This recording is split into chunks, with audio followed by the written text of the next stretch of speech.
Protesters are far right, far left. Who? Drew Griffin investigates out front. Search selected videos on social media. It's easy to find young white men throwing rocks, breaking glass, looting. And it can appear the protests over George Floyd's death have turned into an Antifa riot. It's not, according to elected officials. I don't have evidence as to where they're from or what their ideology may be. Though Minnesota's governor said outsiders share the blame for the destruction, CNN's review shows 80% of those booked into the jail in Minneapolis are local. CNN found no Antifa handbook and sees it as neither Antifa nor anarchist. If you look at the images, some groups may be organized, but there's plenty of individuals or groups of friends who are simply frustrated about the continual police murder of Black people and have given up hope, it seems, on the ability of the system to reform itself. Federal officials say they've seen indications that extremists on both the left and the right may be taking have not produced evidence in New York, Chicago, Los Angeles, even Bellevue, Washington, point to criminal elements and organized gangs behind widespread looting. We saw literally people coming by the carloads and with U-Haul vans to loot and destroy and damage our businesses. It's an unorganized combination of looters, troublemakers, and real protesters. Also, those that just don't seem to fit any category. Ryan Teeter goes to part of the Boogaloo movement, fully armed with an assault-style weapon. He drove from North Carolina to Minnesota after learning about police using pepper spray on marchers. We're just a group that believes in ultimate personal freedom, as long as you're not hurting anybody else. The Boogaloo movement has been called right-wing, but a leading expert on extremism say it's hard to categorize. Boogaloo is a slang for civil revolutionary war, says GWU extremism expert J.J. McNabb, but says there are subgroups and they lack cohesion. Some support Trump, support police, some even white supremacists. Others hate the president, hate police, and love the black protesters. Ryan Teeter calls himself a left anarchist. There is no version of this where the police are not the ones at fault. The protesters have done nothing wrong. They have been attacked and they are responding with violence to violence, which is completely reasonable. Levi Hicks from rural Indiana says he is also in a Boogaloo group that he says rejects violence and racism. What we stand for is the peaceful disassembling of tyranny on every level, between federal, law enforcement, and anything in between. Sir, getting shot in the face. Taken literally or seriously anyway. So just to be clear, the post of a cop getting his head blown off was not to be taken literally. Absolutely not. I never endorse violence against another person. I would never, in any concept, recommend that anybody murder a police officer. Radical political theorist and author George Ciccariello Marr says the protests go beyond any labels. What we're seeing, as I said, is the end of a trajectory that's gone more than 10 years of growing consciousness, growing resistance, and a growing willingness to honestly confront the powers that continue to oppress certain communities.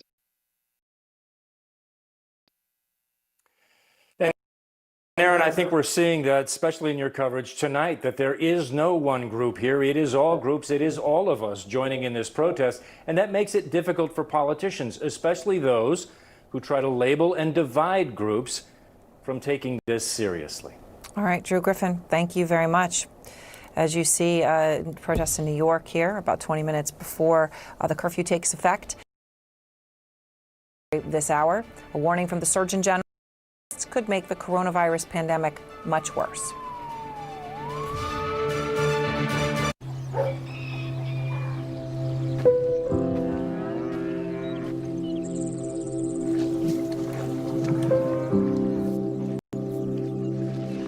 It's only human to find inspiration in nature and also find answers. Our search to transform farm waste into renewable natural gas led Chevron to partner with California Bioenergy, working to provide an alternative source of power. CDC guidance topical pain relievers first, like Salonpas Patch Large. It's powerful, non-addictive, and gentle. Salonpas. It's good medicine.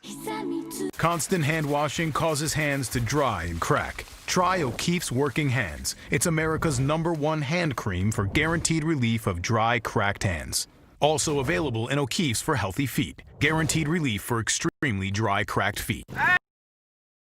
I just love telling people that Liberty Mutual customizes your insurance, so you only pay for what you need. Only pay for what you need. Liberty, liberty, liberty, liberty. It was a life-changing moment for me. I had no idea. Judge in Guatemala. He was an advocate, a voice for the voiceless. Bring your family history to life like never before. Get started for free at Ancestry.com. Hi. Let's do this. I was training for the Olympics, and unfortunately I got injured and didn't make the team. I ate and drank everything in sight. I did anything and everything that I thought would get me like that skinny, and it never worked. And then I tried Noom. Noom taught me how to change my habits little by little. They say it's based on a cognitive behavioral approach. I just say it works. Visit Noom.com and lose the weight for good. As a real estate agent, I've learned it's excess moisture that causes musty odors. Pro tip, use Damp Rid. New Damp Rid drop-in tabs attract and trap excess moisture out of the air, eliminating musty odors. Works every time. Get rid of dampness. Damp Rid. You would think a pan is a pan until Made In came along, and I went, wow, these things are something better. Those are the pans that we use at Alinea. The Greenlight debit card and app to manage your kids' money with convenient tools like a built-in savings account, automated allowances, instant transfers, and more. Kids form smart money habits that prepare them for their futures. Greenlight, raise financially smart kids. Over time, you go noseblind to the odors in your home, but others smell this. That's why Febreze Plug has 2 alternating scents, and it eliminates odors for 1,200 hours. Get the part you need. Same-day curbside delivery. Advance your auto. Advance Auto Parts.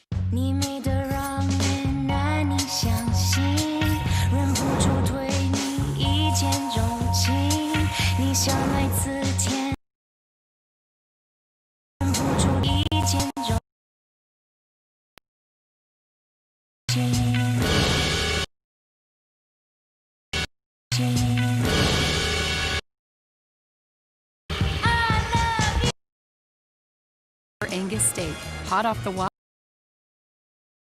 only from Panda Express. The last thing you should have to worry about right now, paper. Please know we're working around the clock to get you more Charmin.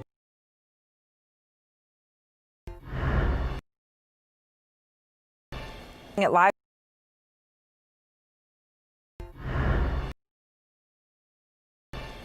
Live pictures of Los Angeles, a big crowd, and they are still gathering. Joe Biden earlier addressing these raw emotions gripping the nation. Today in America, it's hard to keep faith that justice is at hand. The President of the United States must be part of the solution, not the problem. But this president today is part of the problem and accelerates it.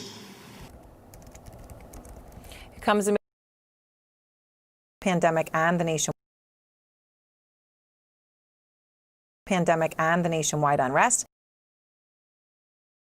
Out front now, John Biden now trying to hurt an angry African-American community. Do you think he struck the right tone?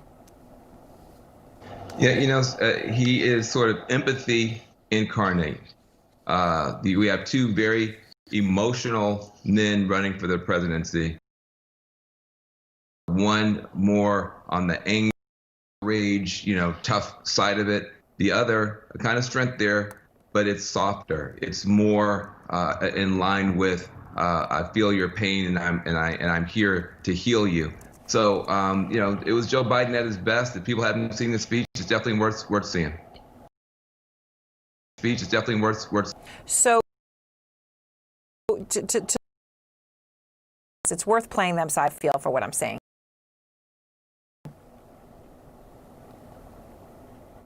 If you don't tell them that, you're wasting your time. They're going to run over and look like a bunch of jerks. The tougher you are, the less likely it is that you're going to be hit. Rather than clinch our...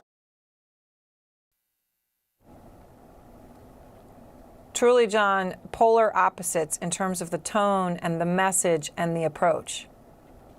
Trump is to combat as Biden is to empathy. The question is who can sell that to the country, who can get the most votes in the country. We're 5 months from today. America will decide whether Donald Trump gets 4 more years or whether Joe Biden becomes the next president of the United States, Aaron. We learned from 2016, be careful about predictions. But if you look at the fundamentals right now, if the election were today, Joe Biden would.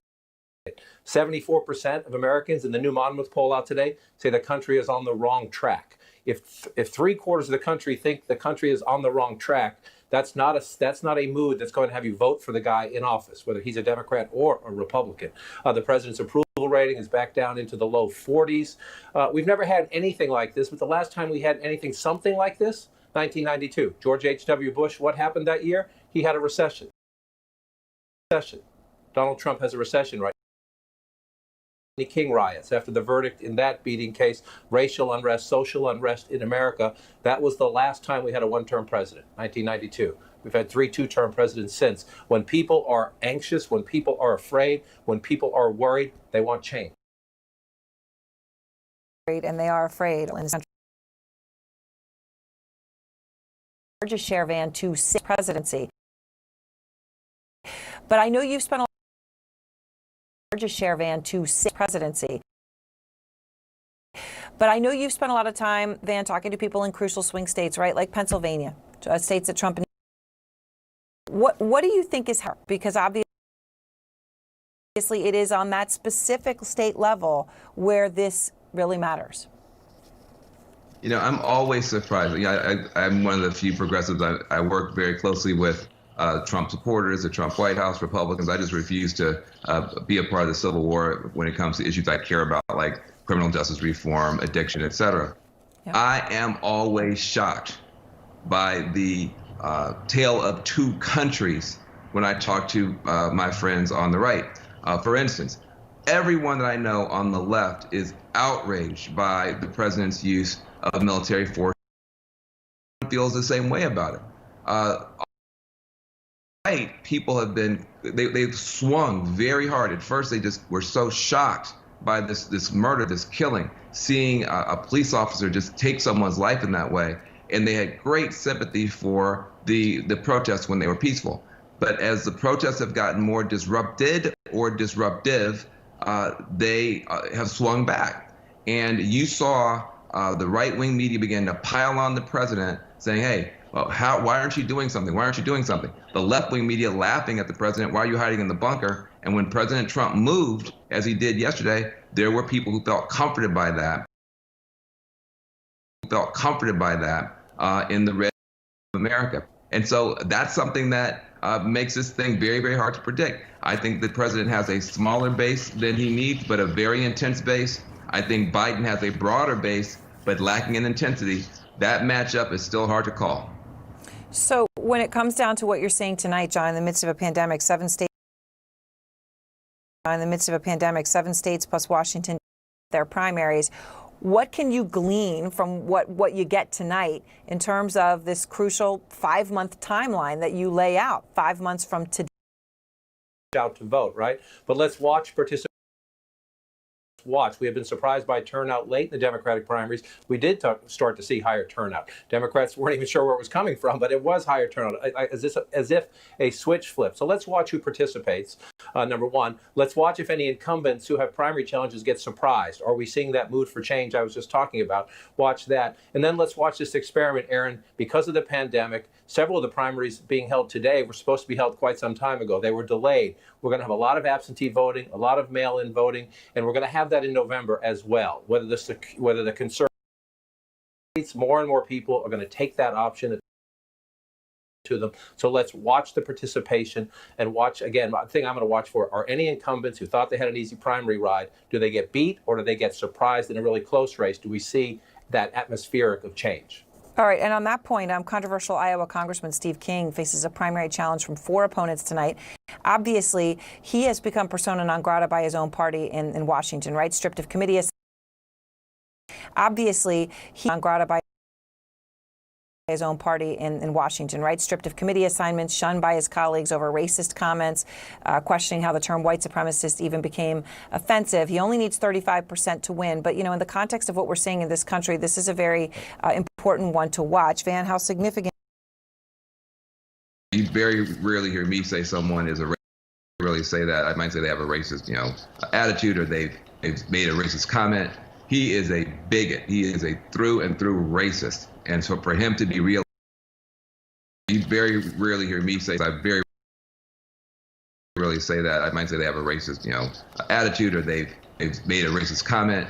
He is a bigot. He is a through and through racist. And so for him to be reelected again from Washington State would be awful. But if he goes down, it could send a signal that within the Republican Party, there's people are tiring of that small voice intolerant. And so I'm hoping for the best. All right, well, we're going to be watching that very carefully, and I appreciate both of your time very much tonight. We have George Floyd leading a peace force. Floyd, Houston is his hometown. We're going to take you there live right after this. As a struggling actor, I need all the breaks that I can get.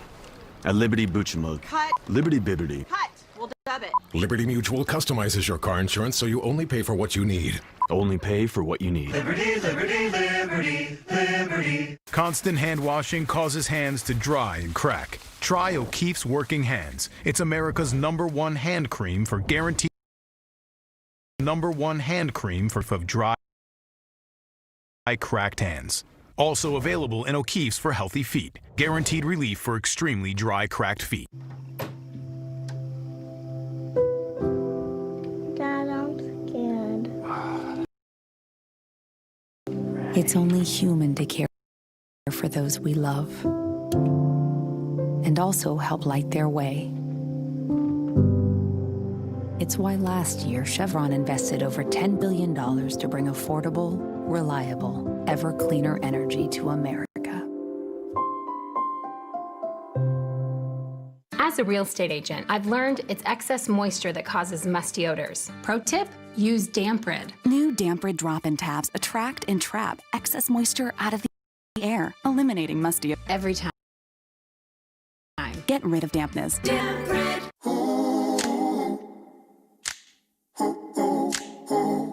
Walk with me, I'll walk with you. Down this trail. I'm just gonna do this every weekend because I'm not giving up. We're all in this thing together. We're gonna make it through. If you walk with me. Now I don't have to choose. 3D White.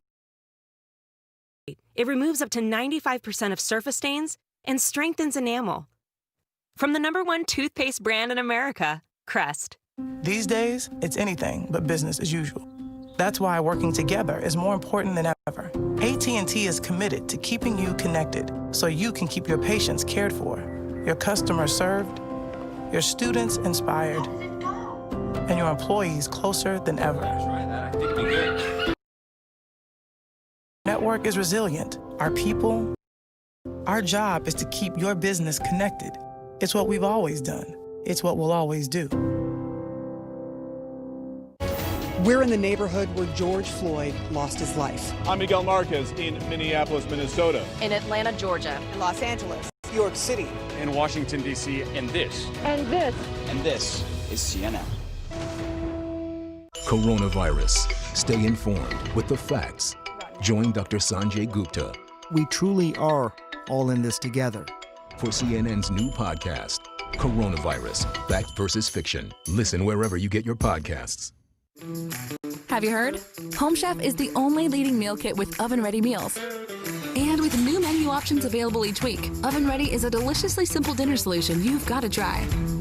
Want to hear more? Deliciously simple dinner solution. Want to hear more?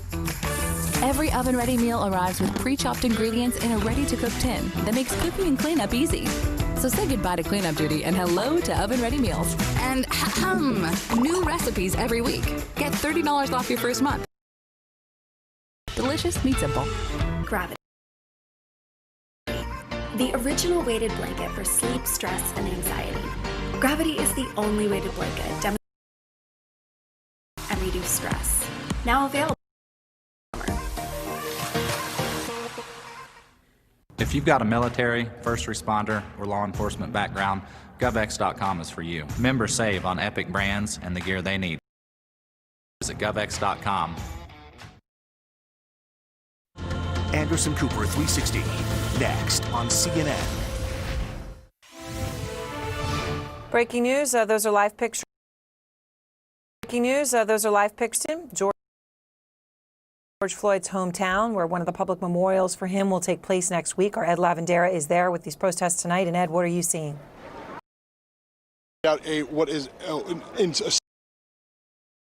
A massive march through the streets of downtown Houston today that stretched for almost a mile here and then ended at the steps of City Hall. What you're seeing here is the remnants of this demonstration and this rally here today, where several members of George Floyd's family called for peaceful protests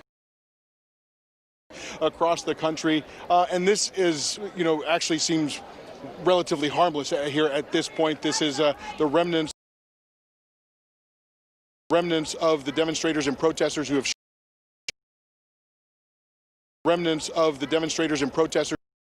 this afternoon. They've been chanting here as police and SWAT member teams stand at the White House. So there's just been a lot of chant here. And that is the scene that you're seeing here. But this demonstration throughout the day, peaceful up and down as thousands, tens of thousands march through the streets of Houston. And this is really poignant here because George Floyd is from Houston, and many people here, they know him best. Aaron? Thank you very much, Ed Lavandera, and thanks to all of you for joining us as the New York City curfew begins. Let's hand it off for our continued coverage with Anderson. Aaron, thanks. Good evening. All day in cities and towns all across this country, people took to the streets, filling parks and gatherings and landmarks, peacefully protesting of George Floyd. 8 days ago in Minneapolis. Tonight, in some of those places, curfews are in effect or about to take effect. New York's curfew begins right now, and as you can see, there are still people out on the streets and on the move there in Brooklyn, where we'll go live in just a moment. Philadelphia's curfew starts at 8:30 in half an hour, and in Los Angeles, curfew starts in 1 hour. But we want to emphasize throughout the we have seen huge crowds marching peacefully. In Washington, the curfew began a little more than an hour ago, and we're going to be watching to see how authorities handle the protesters there and elsewhere. Other young people broke into property. We also have new reporting on who gave the order for authorities to move aggressively on peaceful protesters last evening outside the White House. That's what happened then, so that the president and his hangers-on could cross the street for a photo op outside a church, which he was neither invited to nor welcome to exploit the way he did. And tonight, by the Bishop of Washington's Episcopal Diocese, who we spoke to last night, who condemned the Catholic Church enshrined to Pope John Paul. Today, the Archbishop of Washington said the late Pope, who has since been canonized, quote, certainly would not condone the use of tear gas and other deterrents to silence, scatter, or intimidate for a photo opportunity in front of a place of worship and peace. Or presumably use the downwash from low-flying military choppers to disperse crowds as happened peacefully in the nation.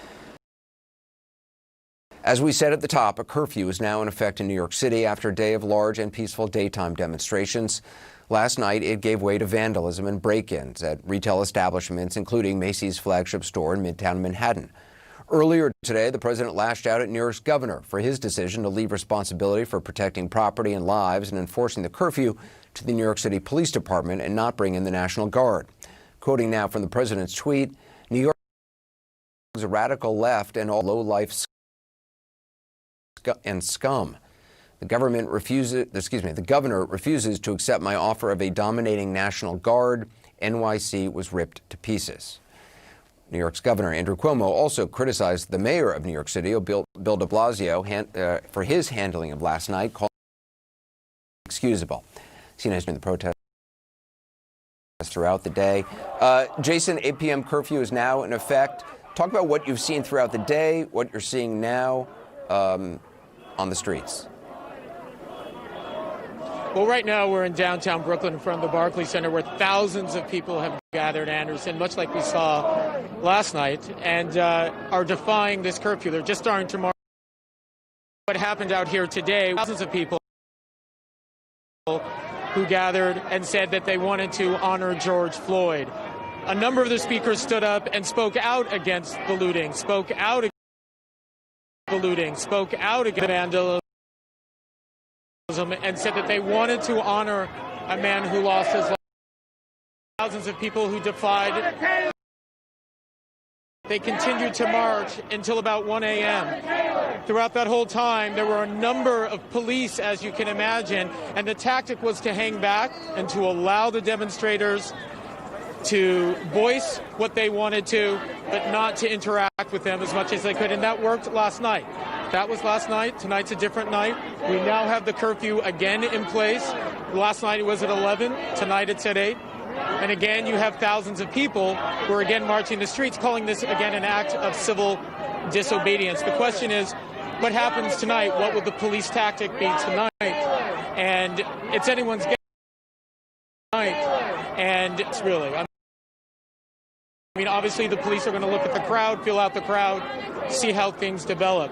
But as for now, this has been a peaceful demonstration throughout the day, and a number of people that we've spoken to say that there's a real worry, Anderson, that with all of those images of the looting, all of those images of the vandalism, that people are going to lose track of the fact that thousands upon thousands of people have been demonstrating in New York City and throughout this country peacefully, and they're just hoping that message doesn't get lost. The scene in Lafayette White House. We also just want to get a quick reality check on the U.S. Park Police's claim late today that they only moved against protesters last evening after various objects were thrown. Alex Marquardt was there, saw what happened. He's there once again for us tonight. What have the crowds been like today, and what do you make of what the Park Police is saying? Well, Anderson, we are now just over an hour into this curfew. As you can see here, there are still a lot of protesters who remain. In fact, they have chanted we are not leaving. They have chanted other things about defying this curfew. I've been speaking to a number of people who say that they are going to stay.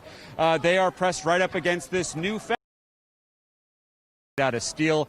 Those panels the protesters can't push through.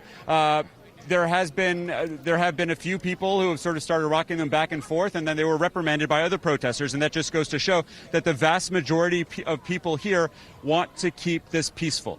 This has been an entirely peaceful protest today. We have not seen anything that was thrown, no projectiles that were thrown at the police, and that is the claim, Anderson, for why they cracked down last night. We did hear from the United States Park Police today saying that there were agitators among the protesters who started throwing frozen water bottles, bricks, what they called caustic liquids at the forces inside the park. And that is why they say at 6:35 p.m. yesterday, right before the 7 p.m. curfew, that they launched that crackdown that emptied out this exact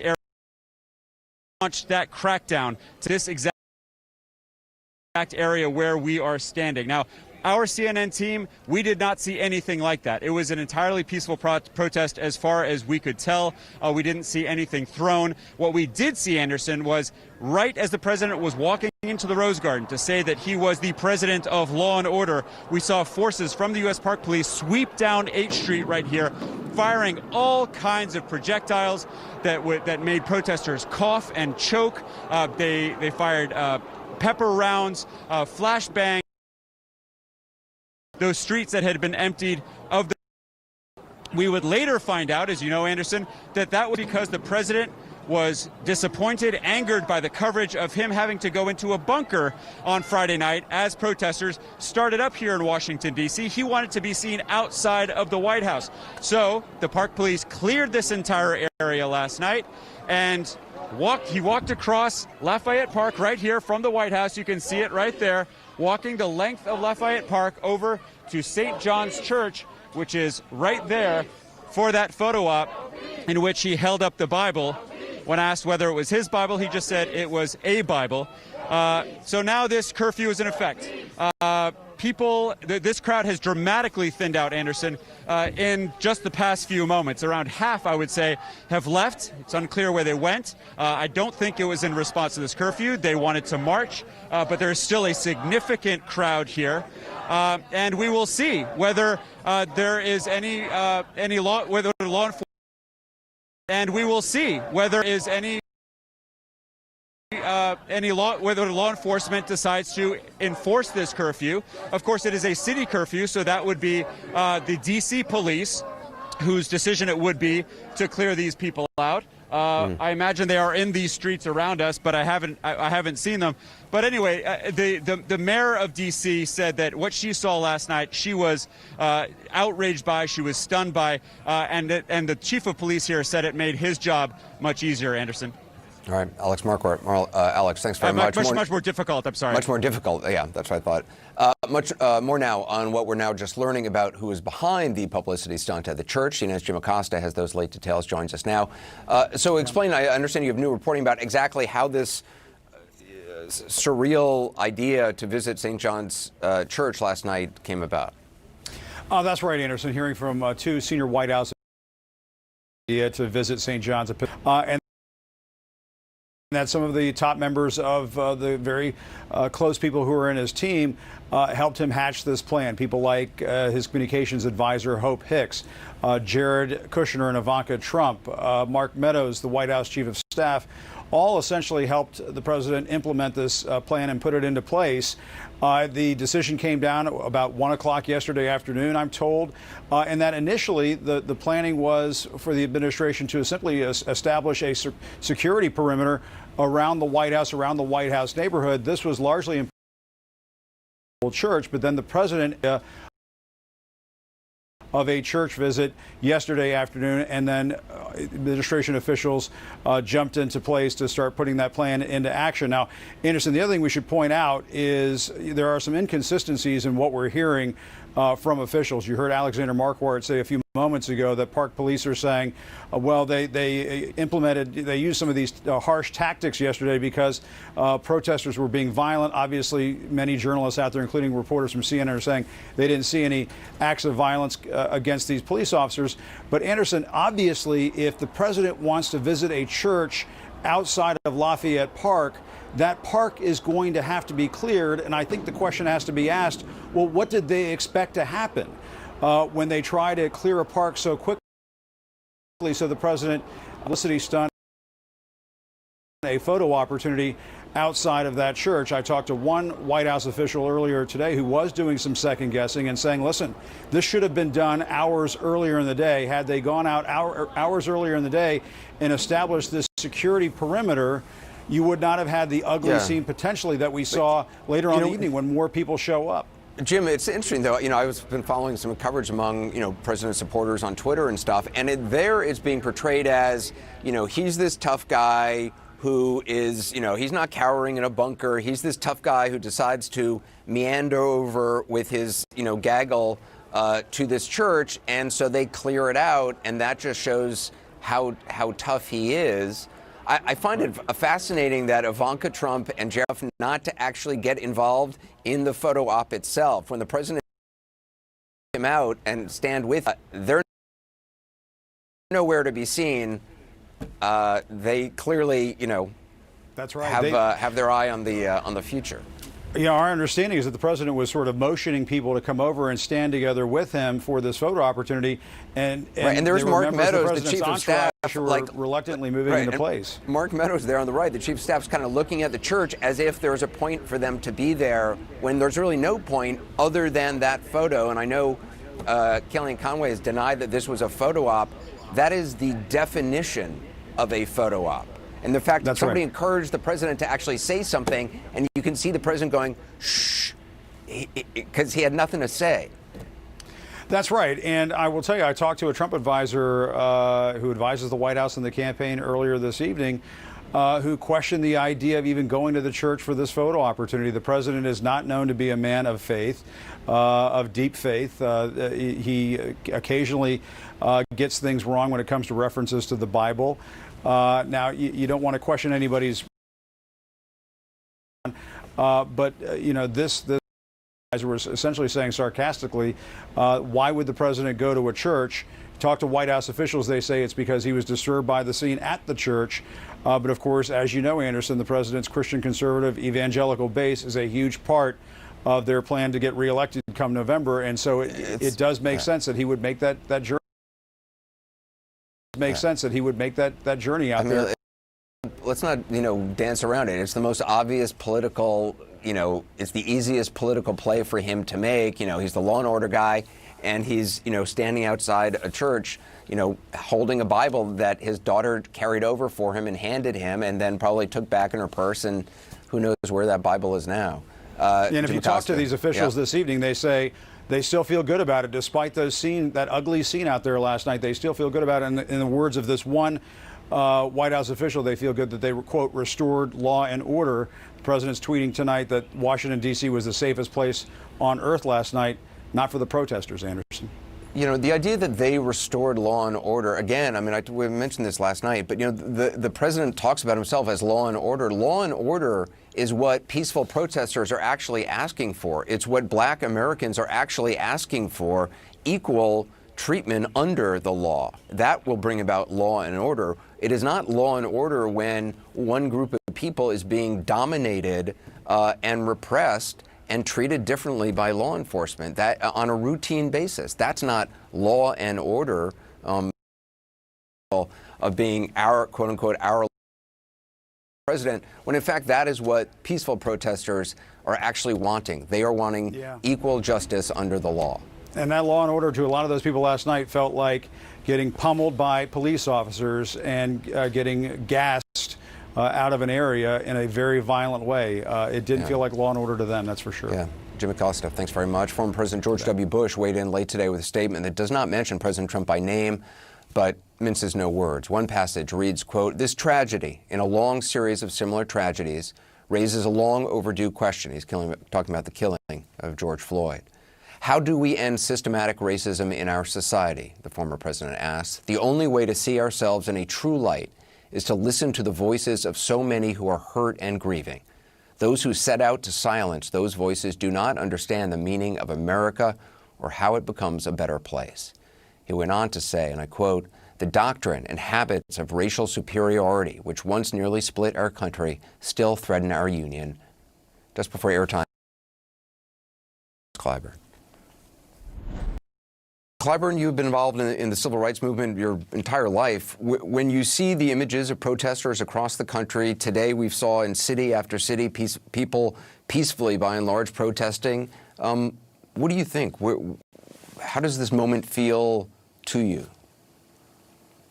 A little bit surreal. And when you look at what we were doing back in the 1960s and 70s, for that matter, we really thought that were we to succeed, that it would be moving on to the next chapter.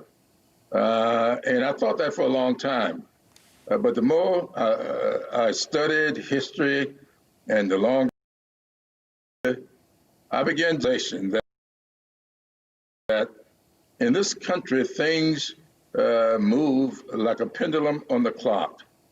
They seem to go to the right for a while, then back left, to the right for a while, then back left for a while, then back right. And I think that what we saw is when the country moved to the left and elected Barack Obama, there was this rush to get the country going back to the right. And boy, did it go back to the right. And we elected Donald Trump. I don't believe that anybody realized at the time that the country was being pushed over the cliff. And I'll tell you, what I feel today is that the future of this country is really at stake.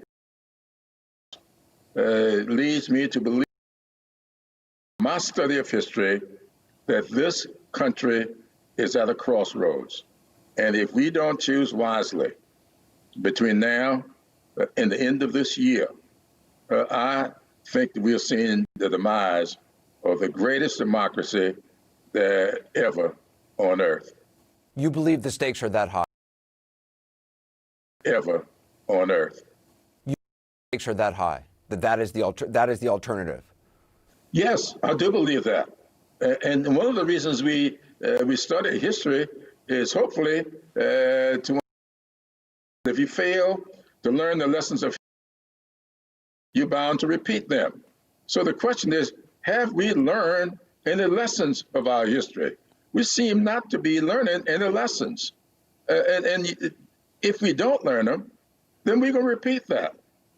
Anybody that studied history as long at all will know that no matter how great the power gets, if you are not careful, you could lose that. Now, I don't know if Thomas Jefferson ever said it, but they always say that he said, no, I've done research and I can't find where Thomas Jefferson ever said that the price of liberty is eternal vigilance. Well, now he said it. It is a truism. The price of liberty is eternal vigilance. Is eternal vigilance. We are losing that. Last night, when there was a curfew in New York for the first time since 1943, I wondered what that curfew was back in 1943. An African-American man who had fought in the war and shot him in the streets, didn't kill him, but shot him. And that led to days of protests and what they call rioting, and the curfew happened. So when somebody looks at that and says, well, look, there have been peaceful protests for a long time, and the problems still remain. What do you say? I mean, what do you say to give hope to somebody that change is possible? I would say to young people, you shouldn't give up on this system. Do like a couple of days ago. I met my wife in jail. So I know what this is all about. We stayed married for 58 years. It worked pretty good for us. But I think that we have to always remember that we have to make sacrifices to make this country work. And if we work together, maintaining solidarity with each other, and do not allow yourself to play your opponent's game. Violence is not our game. That's our opponent's game. The president used violence last night. The unjust use of force is just as violent as the unjust use of power. So power the president used unjustly, and sometimes people in the streets are using force unjustly. Both of them are misuses which must come to a close. One of the things that I find stunning about what the president said yesterday is he now says, I'm your law and order president. But to me, it seems like the peaceful protesters, people who are calling for systematic change, who are calling for, equal rights, who are calling for equal treatment under the law, those are people who want law and order. Law and order is not a police force dominating a group of people. Law and order is a police force treating everybody equally under the law. That's law and order. Well, George Will has just written about this president, and he's also written. Well, George Will has just written about this president, and he's also written about the Republican Party. And I find it kind of interesting.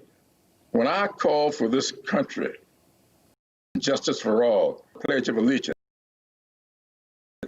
I was mocked on the floor of the United States Senate by the Republican leader of the Senate, Mitch McConnell, and all kinds of tweets that went out over the airwaves about me using that term of reshaping things, restructuring things in the vision of this great country. We got to restructure healthcare. We got to restructure the judicial system. We got to restructure. We got to restructure system. We got to restructure our educational system. I'm not backing away from that.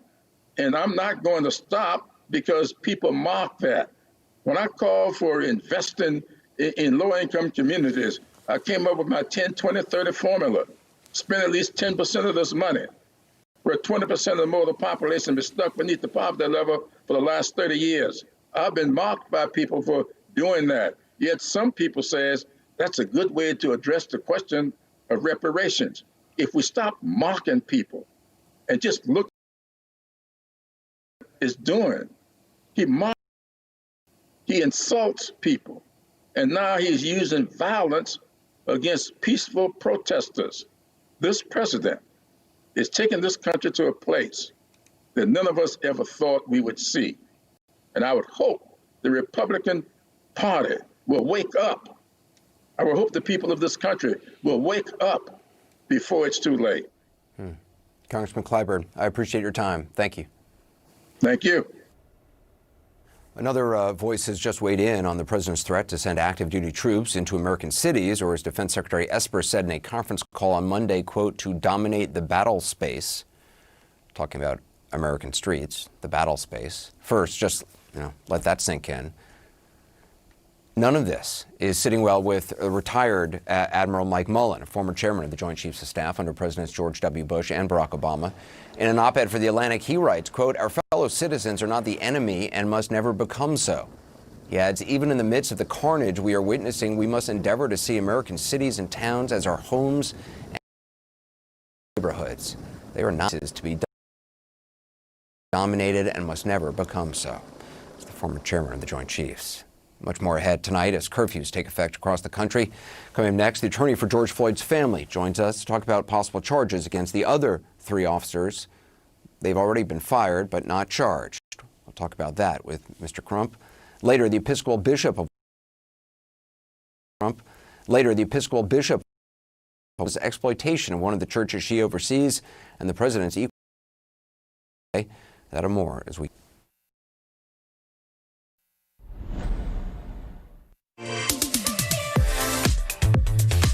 Love Latisse?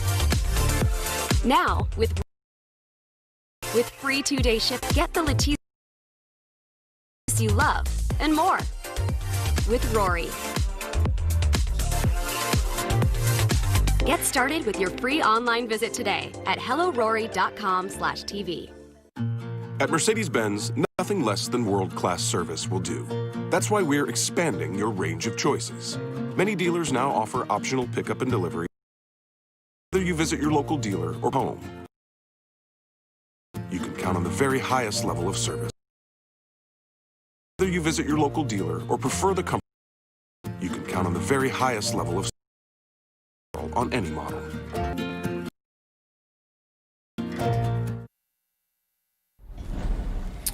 I want to show you some the scene right now that is in New York City, live 8:26 p.m. The curfew began about 26 minutes ago. Looks like Park Avenue. Actually, well, yeah. Well, I don't know. I'll find out exactly where that is. Actually, well, I don't know. I'll find out exactly where that is. I've lived here all my life. I should know, shouldn't I? A curfew in effect held for George Floyd on Houston and North Carolina. That's the scene in Boston. We learned that today from Floyd that charges will be filed against officers involved, in addition to Derek Chauvin, who's already been charged with third-degree murder or manslaughter. We also heard the first public comments from the mother of George Floyd's daughter. Roxy Washington stood with her. Rihanna does not have a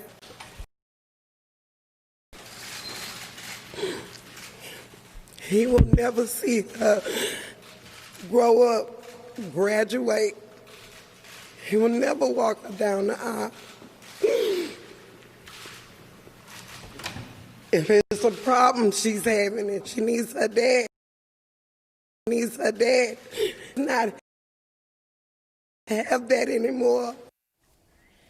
Benjamin Crump joins us now, along with Gloria Brown. She's a constitutional law professor, criminal justice here in New York, and author of Race, Law, and American Society, 1607 to Present. Mr. Crump, do you have any updates on if and when authorities? That there will be charges of the other three before George Floyd is laid to rest. We think that these officers were complicit, but not just complicit based on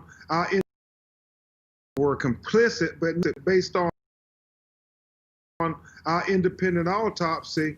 The knees in the back of the other officer was just as significant to the knee in the neck. And so we think all of them should be charged with some type of felony murder for particular George Floyd.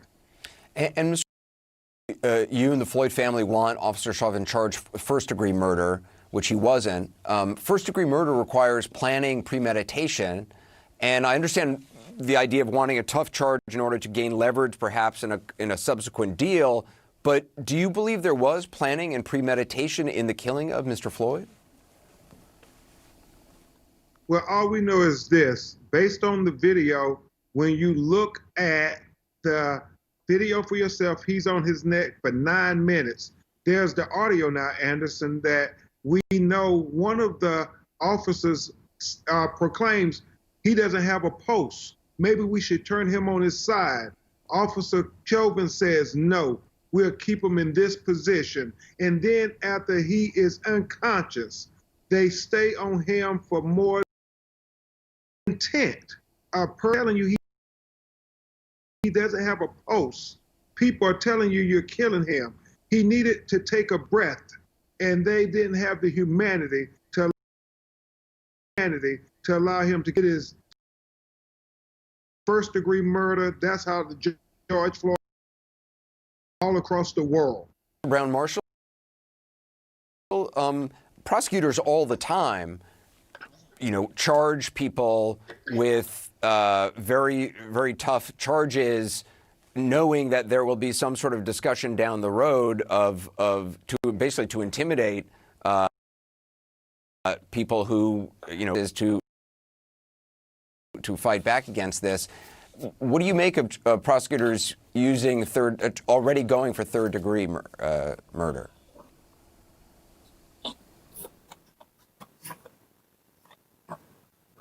Marshall? I think that in many instances, this is a standard, and the standard we have that's reasonable for an officer's behavior when it comes to a black person is not the standard that you see that's reasonable when it comes to a white person. And I'll give you these 3 quick examples. One, the Boston bomber. This is somebody who killed and was chased and was found and was then asked to come out of hiding. They knew where he was. They didn't kill him. They didn't shoot him. He stood trial, and now he's standing for his life on death row. We have the case, for example, of Eric Frayne. Eric Frayne assassinated a state trooper in Pennsylvania. There was a manhunt for him for weeks. You remember that? Mm-hmm. And then he was captured. And they asked, beat him up. He wasn't shot. He wasn't killed. I mean, I want us to think about this, the fact that Eric Frayne now has been on death row. He's going to be exiled. He lived to stand trial. These were heinous crimes. The Aurora shooter who went into that darkened theater and shot all those people lived. He came in and understand that what we could to a person of African descent is nowhere near the standard that's used for white people. Mr. Crump, we heard more. Mr. Crump, we heard more about Mr. Floyd today from his daughter's mom. How is the family doing, and as you prepare for sending Mr. Floyd home for his home? for his... Well, Mr. Floyd's family, his other children are arriving in Minneapolis. It's very painful for them, very, very aware of what's happening in America. And what they're asking everybody to do is to take that was not allowed for George to take a breath for peace, take a breath for justice, take a breath to help heal our country. Will know that his life matters, and that as a world will know that Black lives matter. Benjamin Crump, Gloria Brown Marshall, I appreciate your time. Thank you, and I apologize for the audio issues we were having. Just ahead, Just reaction or lack thereof to President Trump's photo op at the church last night. The bishop who oversees St. John's Church joins me again to talk about that, along with the role religion plays during times of intensity.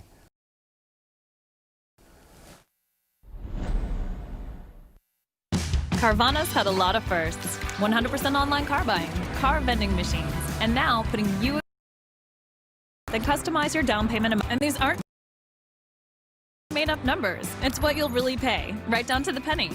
Whether you're shopping or just looking, it only takes a few seconds and it won't affect your credit score. Finally, a totally different way to finance your ride. Only from Carvana, the new way to buy a car. T-Mobile and Sprint are joining forces to power your business. We're building a 5G network that will deliver unprecedented reach and reliability and the highest capacity in history. With more coverage and more bandwidth to keep your employees connected, you'll get the largest and most reliable network at an unbeatable price. T-Mobile for Business.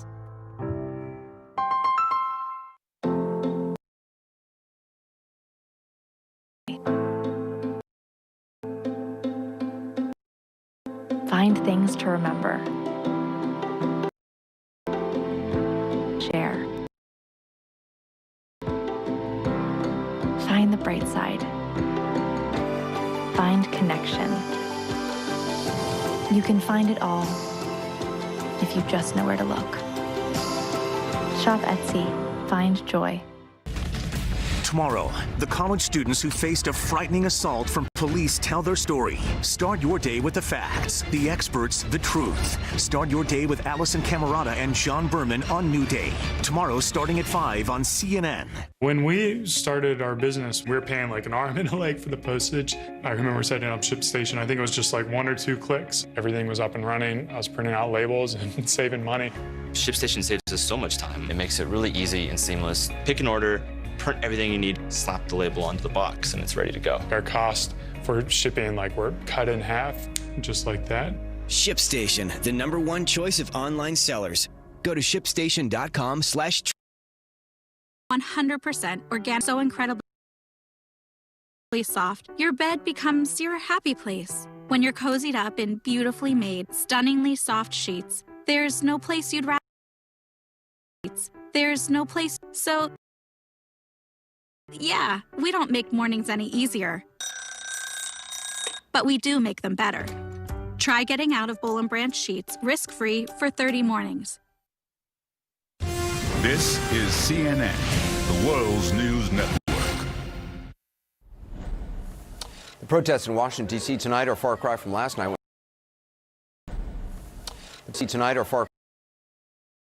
When authorities broke up a peaceful crowd so President Trump could have a photo op in front of a church holding a Bible that he was handed.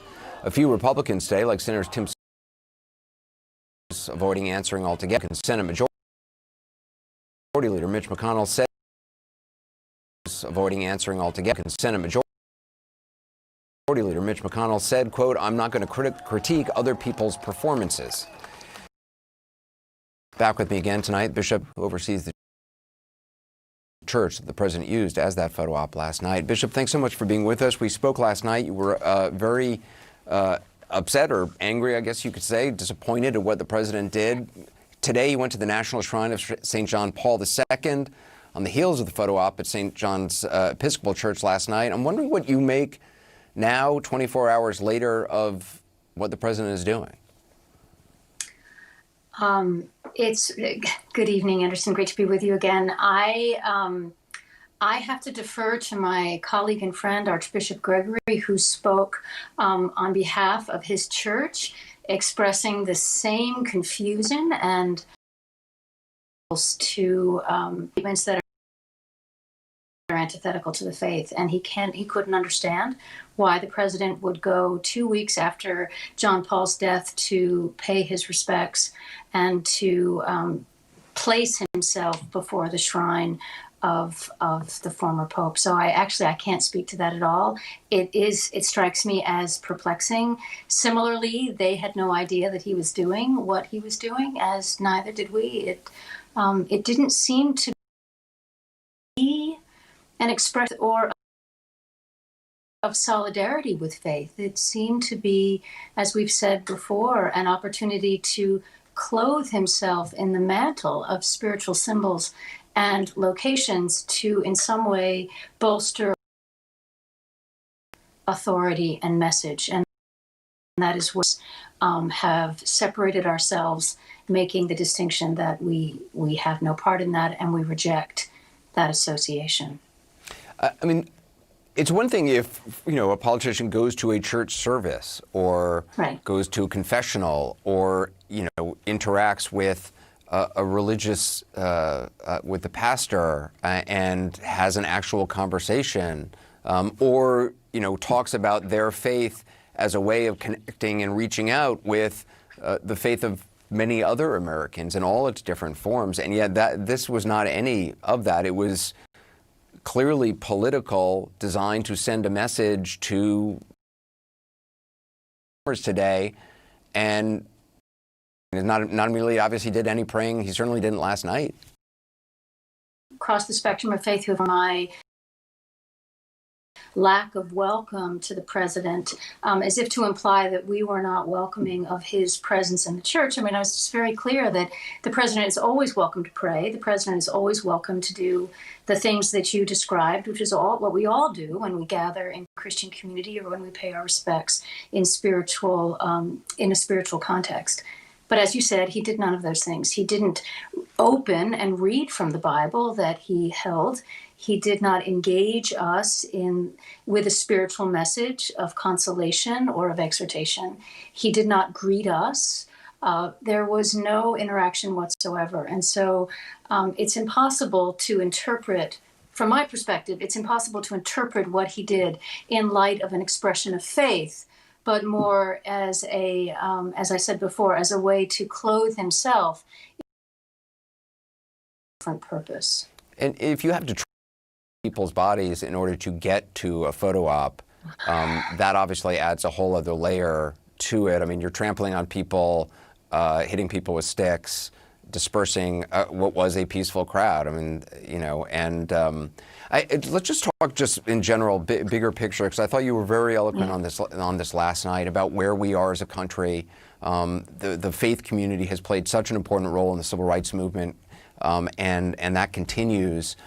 Can you just speak to those who are watching, in their homes tonight, who maybe have been out protesting or maybe don't understand why people are out protesting or are fearful that there's going to be looting tonight in their community and view that as the same as what the protesters are doing, which is not? Well, you've put a lot on the table there. I know. I'm sorry to toss that all to you. Let me take it bit by bit.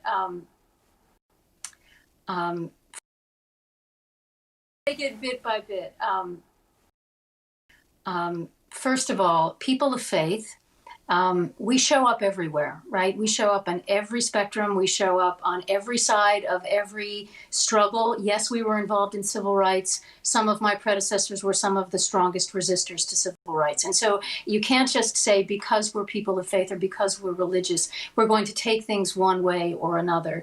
Each of us are broken people. Each of us are struggling to interpret our traditions in our own way. Each of us bring our own humanity to that cosmic and epic life struggle. Having said that, when you walk the path, the goal goal is to become more fully human, and for Christians that means more Christ-like. And so we look to Jesus and we try to emulate our lives on his, and we try to ask ourselves, okay, you know, our presiding bishop would say, what does sacrificial love look like in this moment? What does the heart of God want to say to us, a God who is of unconditional love and complete justice and universal compassion? What would that God ask of us in that moment? And so for some of us, we look at the struggle we're in right now and the agony we're in, and we see Golgotha. We see the struggles of humanity depicted in our most sacred. That's where God would ask us to show up in solidarity with for a better day, to build the kingdom of God on earth, which is a place of universal, unconditional love and respect for every human being, regardless of faith or because of our inherent dignity as children of God. And so in that shalom, there is no place for racism. There is no place for white supremacy. There is no place for police brutality. There is no place for rioting and violence. We all are held to an accountability of that highest standard. We all fall short. We all have our do. And we don't always get it right, but we want to be on the side of right. And we want to be on the side of goodness. And we want to be on the side of hope for rising generations who are looking at this world, wondering where in God's name is this future.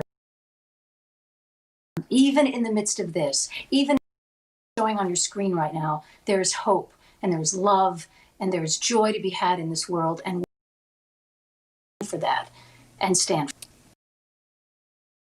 Bishop Marianne Budde, thank you. Appreciate it. Thank you. Up next, former Vice President Joe Biden spoke out today about what the president did last night in front of St. John's Episcopal Church and had a message for protesters, what he said, and how the protests might impact the November election. If you have moderate to severe psoriasis or psoriatic arthritis, little things can become your big moment. Otezla is not an injury. It's a pill that treats differently. For psoriasis, 75% clearer skin is achievable with reduced redness, thickness, and scaliness of plaques. For psoriatic arthritis, Otezla is proven to reduce joint swelling, tenderness, and pain. And the Otezla prescribing information has no requirement for routine lab monitoring. Don't use if you're allergic to Otezla. It may cause severe diarrhea, nausea, or vomiting. Otezla is associated with an increased risk of don't Otezla.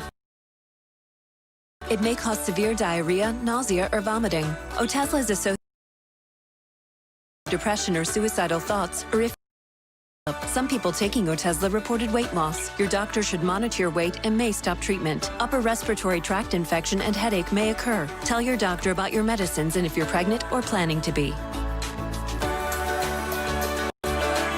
Otezla, show more of you. And Doug.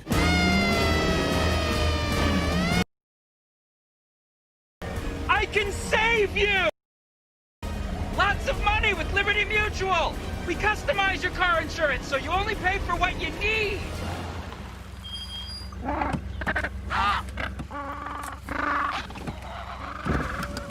Only pay for what you need.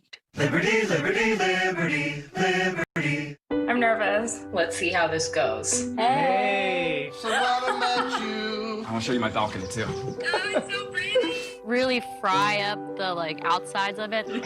Here's I discovered, signed up as a nursing cadet for World War II. You see this scanned in handwritten document. She was only 17. This thing happening and was brave enough to get involved and do something. That was eye-opening. Find and honor your ancestors who served in World War II. Their stories live on at Ancestry. I'm Omar Jimenez in Minneapolis, Minnesota. I'm in downtown Miami. In the city of Philadelphia. In Dallas, Washington, D.C. In Atlanta, Georgia. Louisville, Kentucky. Los Angeles. New York City. In Dallas, Washington. Atlanta, Georgia. Louisville, Kentucky. Los Angeles. New York City. And this. This is CNN. Coronavirus. Stay informed with the facts. Join Dr. Sanjay Gupta. We truly are all in this together.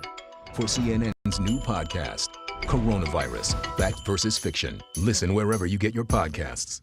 If you've got a military, first responder, or law enforcement background, GovX.com is for you. Members say GovX.com is for you on epic brands and the gear they need for on and off-duty lives. Signing up is fast, easy, and totally free. If you qualify, visit GovX.com. This isn't dry food or wet food. It's not burnt brown pellets. The farmer's dog makes it simple to feed your dog real food. It's real meat and veggies. Freshly made. Dog lovers are choosing the farmer. A smarter, healthier pet food. Delivered. Visit tryfarmersdog.com and get 50% off your first box of food. Meet Gravity, the original weighted blanket for sleep, stress, and anxiety. Gravity is the only weighted blanket demonstrated to improve sleep and reduce stress. Now available in cooling for summer.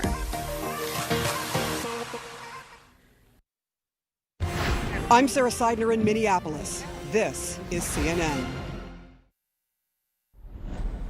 For the first time for 8 states plus Washington, D.C., House and Senate candidates to compete in November, including in swing states like Pennsylvania and Iowa. Today in Philadelphia, Joe Biden spoke about the death of George Floyd and the protests.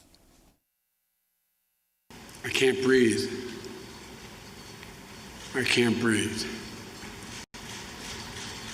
George, leadership, unite us, leadership that brings us together. But I promise you this,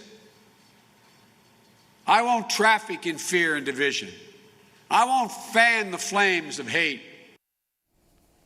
CNN senior political commentator and former Obama administration senior advisor David Axelrod joins us, and Charlemagne the God, radio personality. He recently had the headline-making interview with Joe Biden and a fascinating interview with Rush Limbaugh. He's the best-selling author of Shook One, Anxiety Playing Tricks on Me.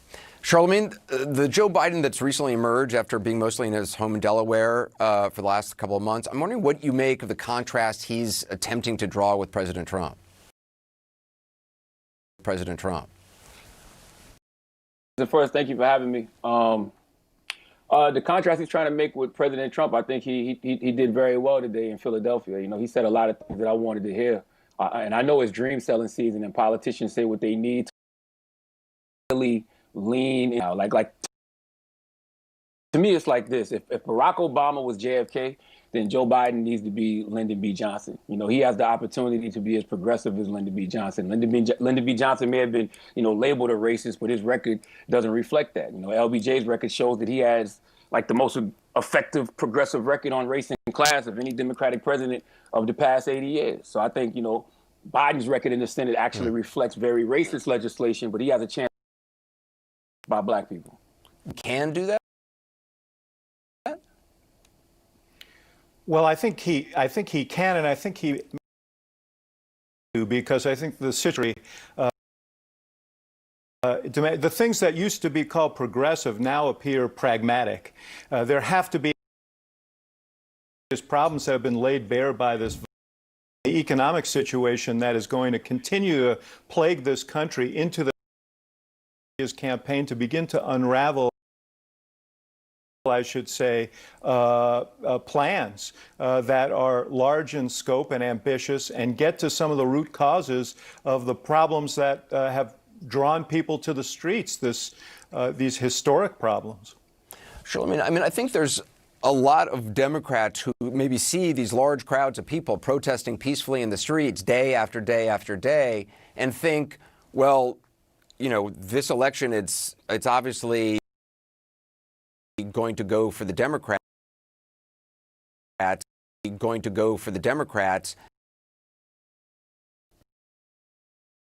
to what happened. No, it's not a sure thing at all, because we still don't know how Donald Trump won. To what happens on 2016. I'll say the same thing in 2016, and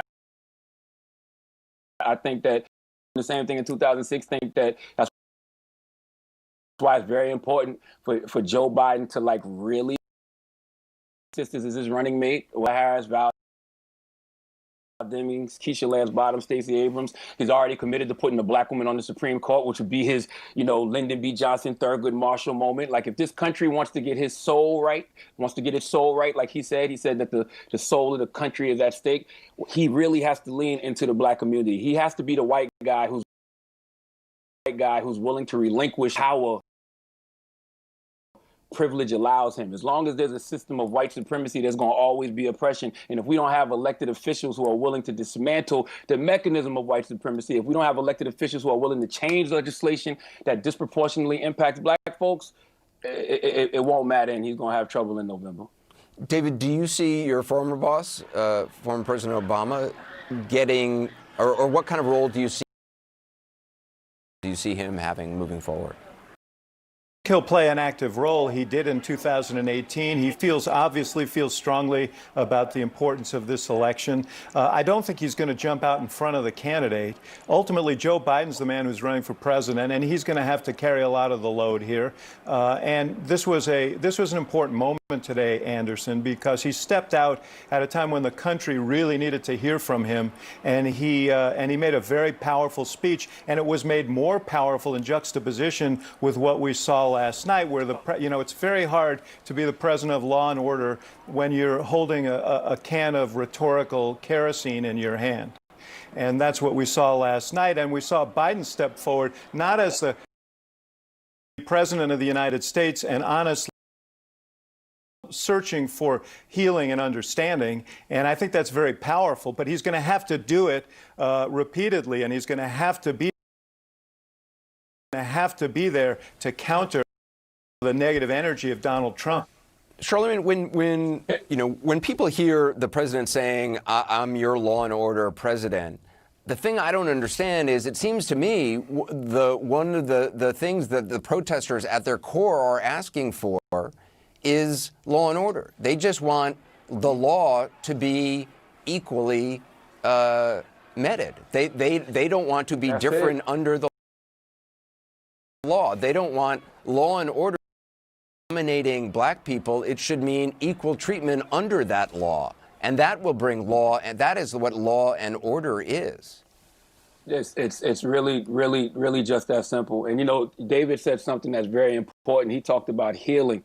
And that's why I keep saying Joe Biden has to lean into the black community. Like, if you look at the way coronavirus is impacting the black community, if you look at the George Floyd protest, which is just the latest killing of a black person at the hands of the police, we all know why that is. Because America has not atoned, hasn't healed, from its original sin, which is slavery. And all these underlying conditions caused by systemic racism make the black community so vulnerable to all the BS I just named. So based off all the wrongs this country has done to black people, whether it's slavery, segregation, mass incarceration, the war on drugs, all those wrongs that need to be corrected, the only path forward for this country is through the black community. And that's why I'm so hard on Democrats, because black people, we vote for them 90% of the time in all elections, but we haven't gotten the proper ROI. And from what I heard today in that speech in Philly, he to do that. We just need Biden to, stand. We would need him to stand on the foundational principles of what Democrats are supposed to be about, and greater economic. Yeah. Charlemagne the God, David Axelrod, thank you very much. Great discussion. Appreciate it. We'll be right back.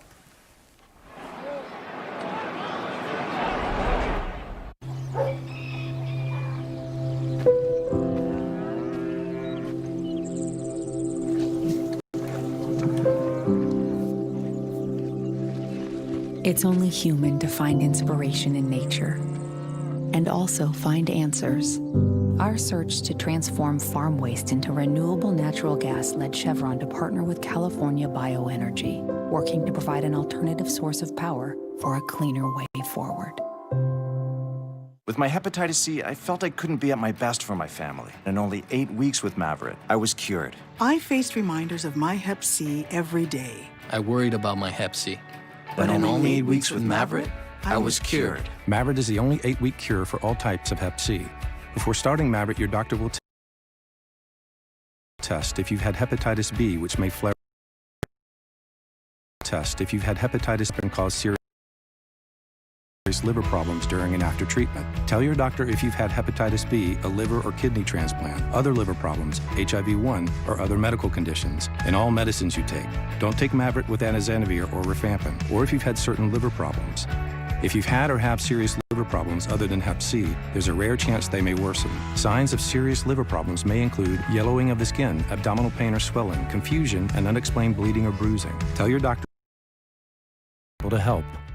Voltaren Arthritis Pain Gel, the first and only full prescription strength, non-steroidal, anti-inflammatory gel available over the counter. New Voltaren is powerful arthritis pain relief in a gel. Voltaren, the joy of movement. It's been 75 years since your ancestors served in World War II. Many of their stories remain untold. Find and honor the veterans in your family. Their stories live on at Ancestry. For 145 years, ADT's protected the home. Today, the world stays home to protect. So while you transform the way kids learn, test your skills to entertain, and connect with loved ones, our mission to help you feel safe has never had more meaning. And while you're home, we're providing uninterrupted service with over 5,000 technicians and 3,900 customer care and monitoring professionals, here to help you stay safe while you protect the world. Here's to dancing like nobody's watching. Hi, Zach. We can Zach.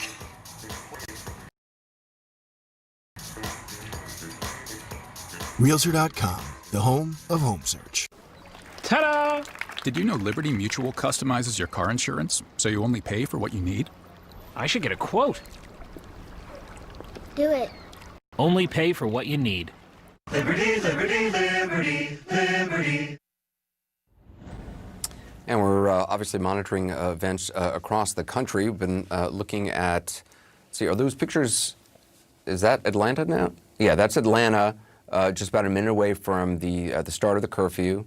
I believe, it's hard to see there, but I believe National Guard on the streets there. Curfew taking effect in just as well. That's across the country throughout the day. Our coverage continues right now with Chris. Chris? All right, thank you very much, Anderson. I am Chris Cuomo, and welcome to Prime Time. It is a sad day when we need curfews in our cities. America's major cities are filled with people demanding this country become more fair, more just, and ironically, more united.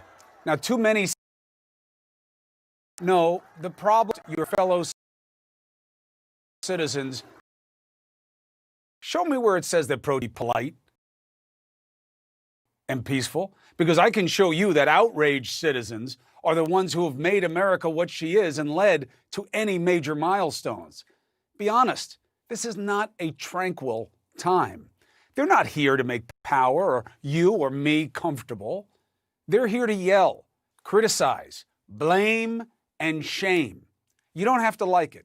But why not focus on remembering the reason for the pain, their purpose? Police are the ones who are required to be peaceful, to de-escalate, to remain calm.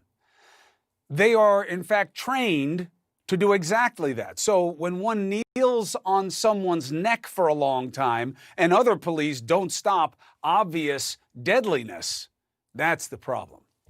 We can't be in a place where cops can act human and be forgiven, but citizens can have the same flawed responses and be justifiably killed or told to hold their tongues. Citizens a curfew to keep doing that. They may, because it's illegal, but that's their right as well. Looting, confuse that with protest, doing it with protesters.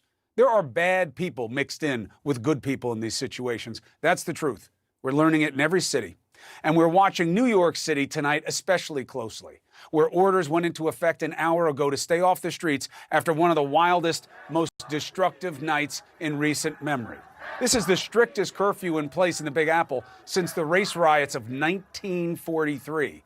It's 3 hours earlier than last night after the city descended last night after the city descended into chaos. There was looting and lawlessness citywide. Cops could not get a handle on it.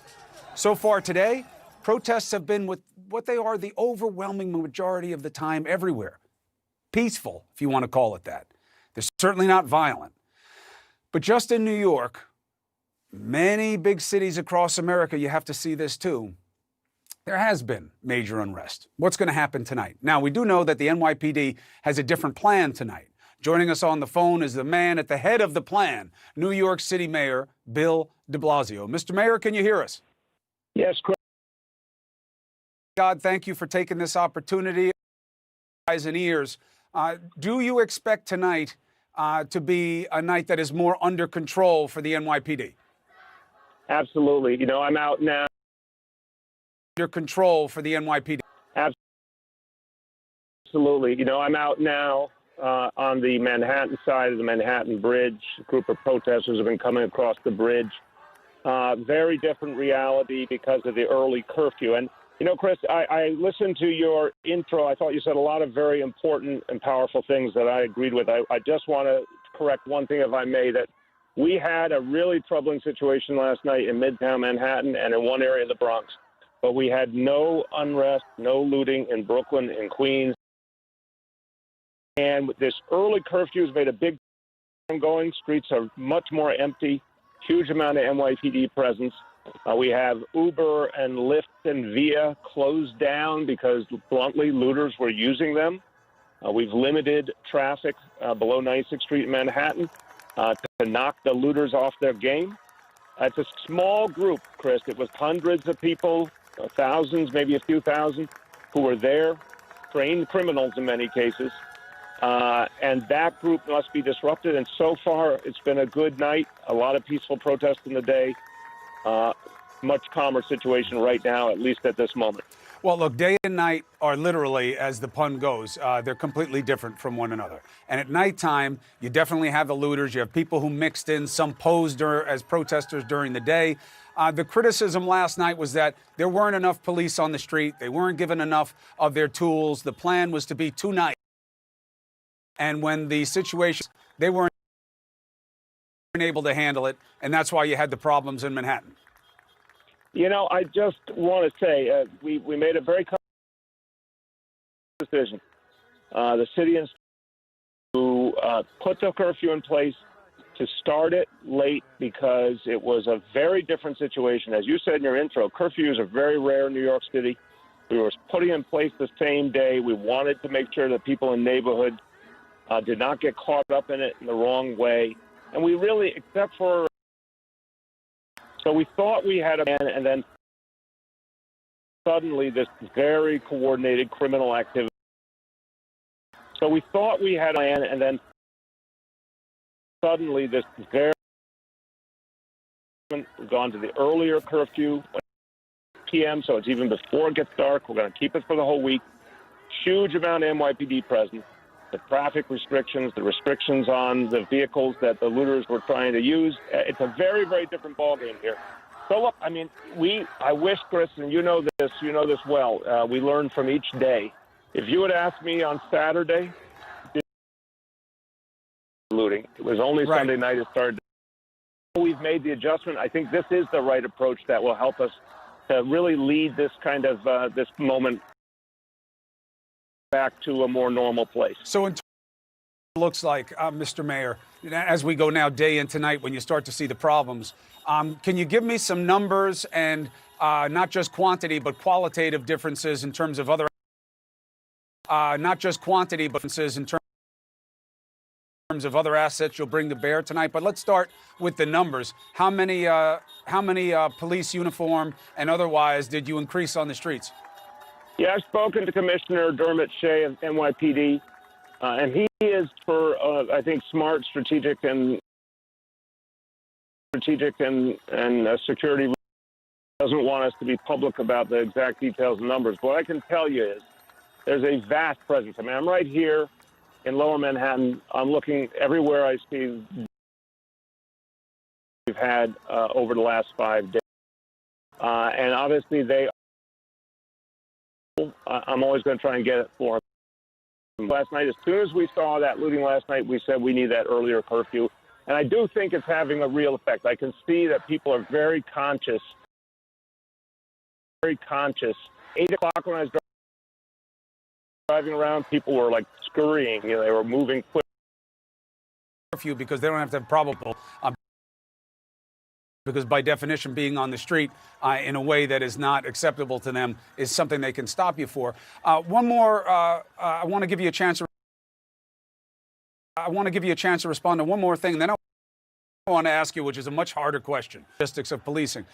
The idea that the police weren't given the tools that they wanted, that you didn't want to see mounted cops, and that everybody in riot gear, and you didn't want to use some of the tools they like to use because you wanted to show a deference to the protesters. Is that fair?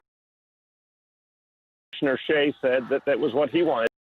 I would have, if he had said, look, I think we should do a lot of mounted or more aggressive approaches, I would have questioned him and challenged him and said, I think there could be some real unintended consequences. The same thing I feel about National Guard, Chris. I think you bring National Guard into a city this big, this complex, people not trained to complex environment, and you're going to run a real risk of some violence and someone losing their life. And I want to make the point that the commissioner and I agreed on that. It was not a scenario where it made sense to use the approaches that could have taken. In general, I want to be clear, overwhelmingly peaceful. There's a small anarchist group that's been violent, and then there's a small criminal element that's been violent.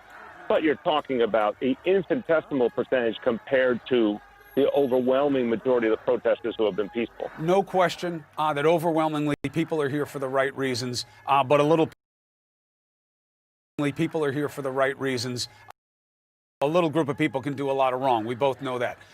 Here's my last question. You know this. I've known you my whole life, and you've seen these issues that are before us now. You have kids who are uniquely exposed to these issues. To these people who are on the streets who say to you, look, we have no other way to deal with this majority just never mix in these two countries, these two parts of this country the way we need. Message of why things can get better. It's such a powerful question, Chris. Thank you. I have a daughter who's 25 who participated in the protest and got arrested. To go. I have a son who's 22. As you know, both of them are half Caucasian, half African American. And if you look at them, you American kids. And my son has had encounters where he had to worry because of his race that he might be misjudged. Decent young people who want to put themselves out there trying to help make that better world. They haven't given up. They can have a them. Hey, we got rid of stop. We got body cameras on every officer. We put neighborhood policing into place. So officers are actually working with communities, listening to communities. We got the Cure Violence movement, Chris. Community people, some of whom once were on the wrong side of the law, now happen in this city. And when I talk to my kids about it, they see all that, but they also tell me you're not going far enough. And they want to see more. And they push me to go farther, and especially on the question of faster discipline for officers and making sure that the very few, especially on the question of faster officers and making sure that the very few officers who shouldn't be on the force are not on the force. These are reasonable conversations. It's like you said in the beginning, Chris. Why don't we have work it through? Because these things are not through. And in New York City, 7 years ago before I was mayor, stop and frisk, tons of tension between police and community. Today, a lot better, notwithstanding what we've gone through. Hearing us, you need to see something. We should respect that, learn from it, and act on it. Hearing us, you need to see something more has to happen. Respect that, learn from it, and act on it. Mr. Mayor, be safe out there. Thank you very much for being our eyes and ears. I appreciate you taking the opportunity tonight. I know it's a very busy and tough time. It's good to be with you, Chris. Take care, man. Be safe. All right, God bless. Best to the family. All right, let's take a quick break here. Look, the night is just starting, and things do change at night. Why? The biggest reason any police officer will tell you is opportunity. It's harder to see people at night. It's why we all know things happen. What about on this night? Somebody who became a face of a potential solution to the problem of this rift between protester and policeman is Terrence Monahan, chief of Department of the NYPD. And hear his perspective on his city's streets tonight, and then we'll let him get to his job.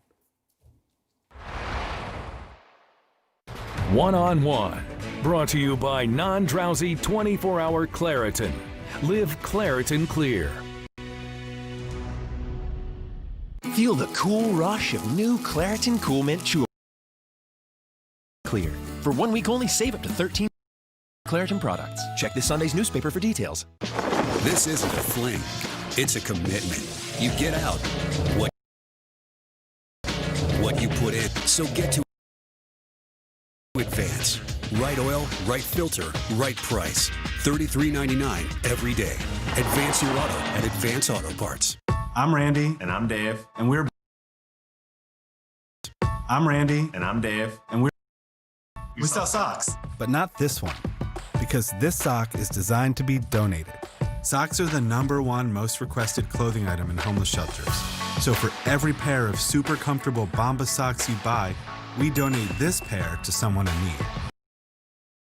Thanks to you, we just donated of them. Which makes this the greatest sock never sold. Give a pair when you buy a pair and get 20% off your first order at bombas.com. Want to eat better while staying fresh, not frozen? Build your weekly menu today at freshly.com. At BMW, we know leaving the road wasn't easy, but anticipating our return taught us to appreciate every drive. The exhilaration to explore just because. Our time to rejoin the road is finally here. Get back on the road with 0.9% financing plus no payments for 90 days. Hey, fellas. It has spray-on powdered meat. It's time for fresh food that belongs in the fridge next to our food. Now, who's hungry? Fresh Pet. I am in so much debt. $62,710.31. SoFi allowed me to refinance all of my loans to one low interest. Anymore. It's smash.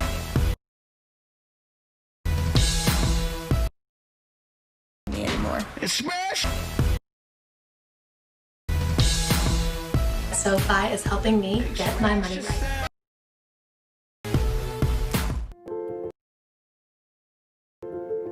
Chances are you know us. Yoo-hoo! Progressive shoppers. We laughed with you. Sprinkles are for winners. We surprised you. On occasion, we've probably even annoyed you. We've done this all with one thing in mind, to help protect the things you love. And if we can't offer you the best price, we'll help you find a better one. It's not always the lowest. Even if it's not with us. It's not always the lowest. Even if it's... That's how we've done it for the past 80 years. Not just today, or this month, but always. Hi, I'm Jay Farner, CEO of Quicken Loans and Rocket Mortgage. During the challenging times we're all experiencing, our top priority is the health and safety of the... We understand that hardships, and we're prepared to help. If you currently work with us and need assistance, contact us at rocketmortgage.com. At Carvana, no matter what car you buy from us, you get the freedom of a 7-day return policy. This is 7 days to put your test and see if it fits your life. Load it up with a week's worth of groceries. Take the kiddos out for ice cream. Check that it has enough wiggle room in your garage. You get the time to make sure you love it. And on the 6th day, we'll reach out and make sure everything's amazing. Sure you love it. And on the 6th, and make sure everything's amazing. If so, excellent. If not, swap it out for another or return it for a refund. It's that simple. Because at Carvana, your car happiness is what makes us happy. Oh, we're very fortunate tonight to have the top uniformed NYPD member, Terrence Monahan. Chief, it's good to have you. Thank you. Thank you, Chris. You guys think you're looking at a better night tonight, and if so, why? We're hoping so. We put some more things in place. Get from one location to another. Because with the curfew at 8 o'clock, it gives us a reason, if we have a group that's starting to cause trouble, that we can stop them all and hopefully get them all off the street. But we still have a lot of people marching around right now. We're monitoring groups of 1,000 here and 1,000 there throughout Manhattan, and still some in Brooklyn. So as of now, it's been limited problems, but I'll on it. What's your straight take? Things went sideways last night. I was getting videos all night of looters that were just a couple of steps ahead of NYPD. Was it because there wasn't enough numbers? Was there a different plan? Was there something that surprised you? Why was it like that? They had a lot of people out here. We had a lot. They had more. They had a couple of people out here. We had a lot more. They had a couple of thousand kids. Called rebels. Yeah, the rebels. I got you on that, Chief. Now, you had called rebels, yeah, the rebels as a way of getting around. Yeah. I got you on that, Chief. Now, you had a couple of moments where you really wound up appealing and pissing off to all sides of this situation, like in the same day. You took a knee with protesters. We're showing it to the audience right now. Now, that's something that some people took called rebels, yeah, the rebels as a way of getting around. Yeah. I got you on that, Chief. Now, you had a couple of moments where you really wound up appealing and pissing off to all sides of this situation, like in the same day. You took a knee with protesters. We're showing it to the audience right now. That's something that some people took as capitulation to people saying cops are bad. But you said at the time, and I understand their pain. What made you take a knee? We were in a very tense situation. There were literally 5,000 protesters coming to protest who are holding them back. And we don't want protest who are holding. Saying them, we like the cops. We're not against the police. We're not against the police. And it wasn't helping. He appealed to me. I can't stop them. I can't stop them. Help me. It's at that point I approached him. I asked for a mic. I made a speech to the crowd. Told them to get rid of these outside agitators. The community have had a great relationship for the most. The community have had a great relationship for the most part. Very organic, nothing planned in what we did. And in terms of what you wanted the people to take from that, the idea that people take that as a message that, look at the top cop in New York City. He knows that what happened to George Floyd was wrong. Are you okay with people taking that message?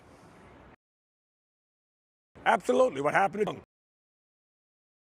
I don't think you could find a law enforcement paying the price for what happened to George Floyd, which that is wrong. We didn't do that. That happened, and there's consequences to that cop. He is under arrest. We didn't do it. It's 800,000. We didn't do it. Law enforcement officers that work. Should we have to keep paying that price? Now, on the other side, you said that you don't believe policing. What the protesters will say, you have wrong.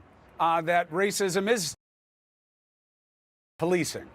And that is what the protesters will say, you have wrong.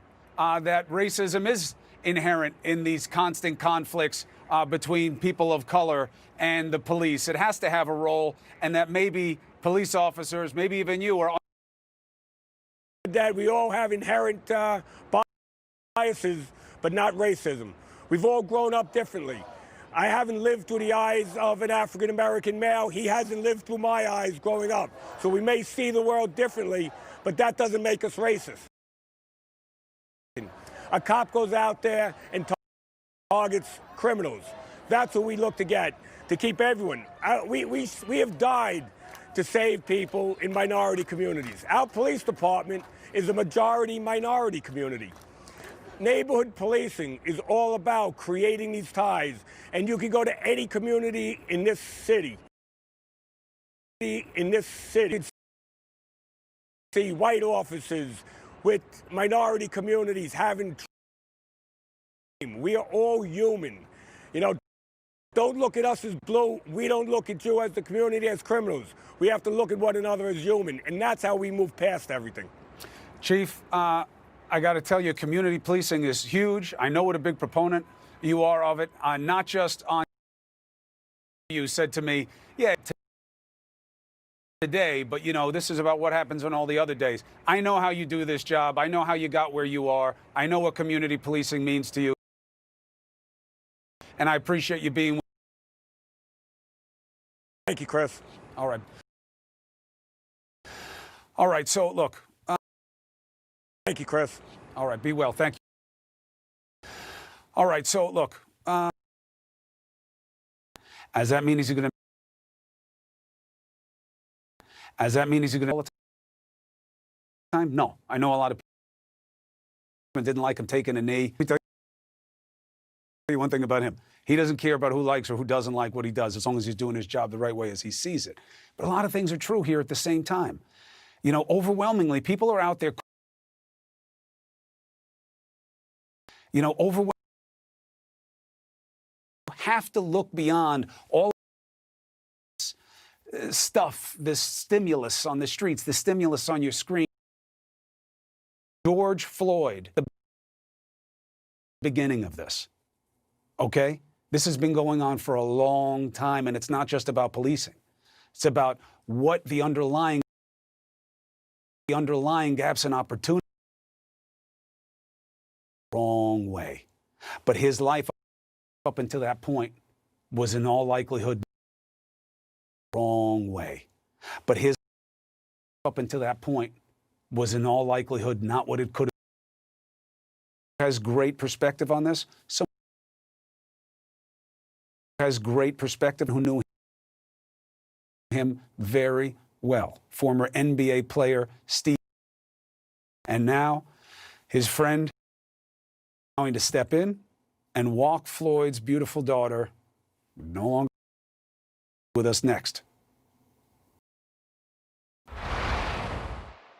Hey, mama, what's up? I only see one price on my phone bill. You're on T-Mobile. Taxes and fees. Why can't all my bills? I don't know, mama. With T-Mobile, Baxter bag for your next cleanup. Fill it with up to 33. Baxter bag for your next cleanup. The Baxter bag. Fill, gone. This is what real food looks like. Fresh, real meat and veggies. The food dogs were built to eat. The farmer's dog is changing the way we feed our pets. It only takes a second for an everyday item to become dangerous. Tide Pod's Child Guard Pack helps to close, twist until it clicks. Tide Pod's Child Guard packaging. Some small businesses don't have storefronts. They have tools, and they have talent. Skilled hands paired with hard-earned know-how. Their office is a truck or a van, and their workplace is your home. You won't find these businesses on Main Street, but you will find them on Home Advisor, the only tool. As long as things need fixing, we'll be here to fix them. This crisis is affecting all of us. Our mental health is suffering. Just don't know how to deal with it. But we can try with tools to look after our mind. A moment to breathe. Mindful workouts for those. Solutions to sleep more soundly. Solutions to sleep more soundly.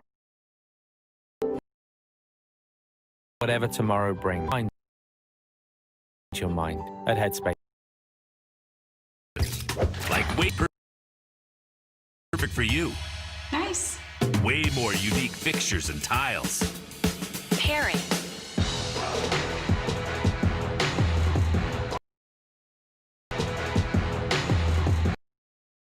Nice. Way more top brands and sinks and faucets. Free shipping. Wayfair. Than furniture. I'm David Culver in Wuhan, China, Tokyo, Japan, CNN Seoul, Hong Kong, Istanbul, in Athens, Greece, in northern Italy, in Copenhagen, Denmark, Madrid, Spain, CNN, Paris. in Virus. Stay informed. Join Dr. Sanjay. Virus. Stay informed. Coronavirus. Listen wherever. Coronavirus. Fact versus fiction. And wherever you get your podcasts.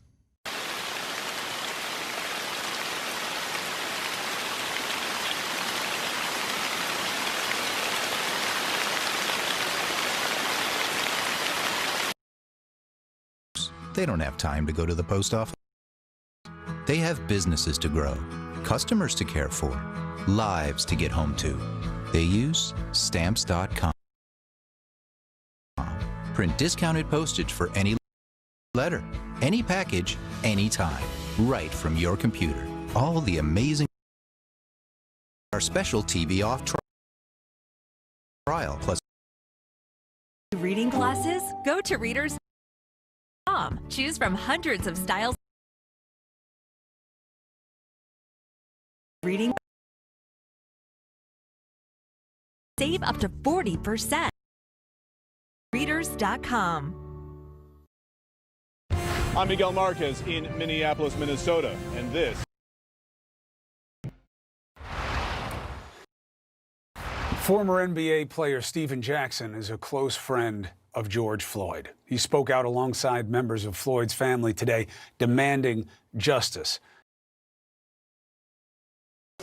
It's a lot of stuff you said that he gonna miss, that I'm gonna be there for. I'm gonna walk her down the aisle. I'm gonna be there for her. I'm gonna be here. I'm gonna be here for you and Gigi. Floyd might not be here, but I'm here for her. I'm here to get justice, and we're gonna get justice from my brother. Jackson calls George Floyd his twin. Joins us now. Stephen Jackson, sorry to meet you this way. My pleasure. I'm a fan. Thank you very much. I'm sorry. We don't want to just remember your friend because of what took his life. Yes, it's very important. Yes, finding answers and getting justice is important. There's no question about that. But what do you want people to know about who this man is so they don't just see him as one police stop? He was somebody that was dedicated to being a protector and provider for everybody. That wanted to be the guy to make sure everybody was straight.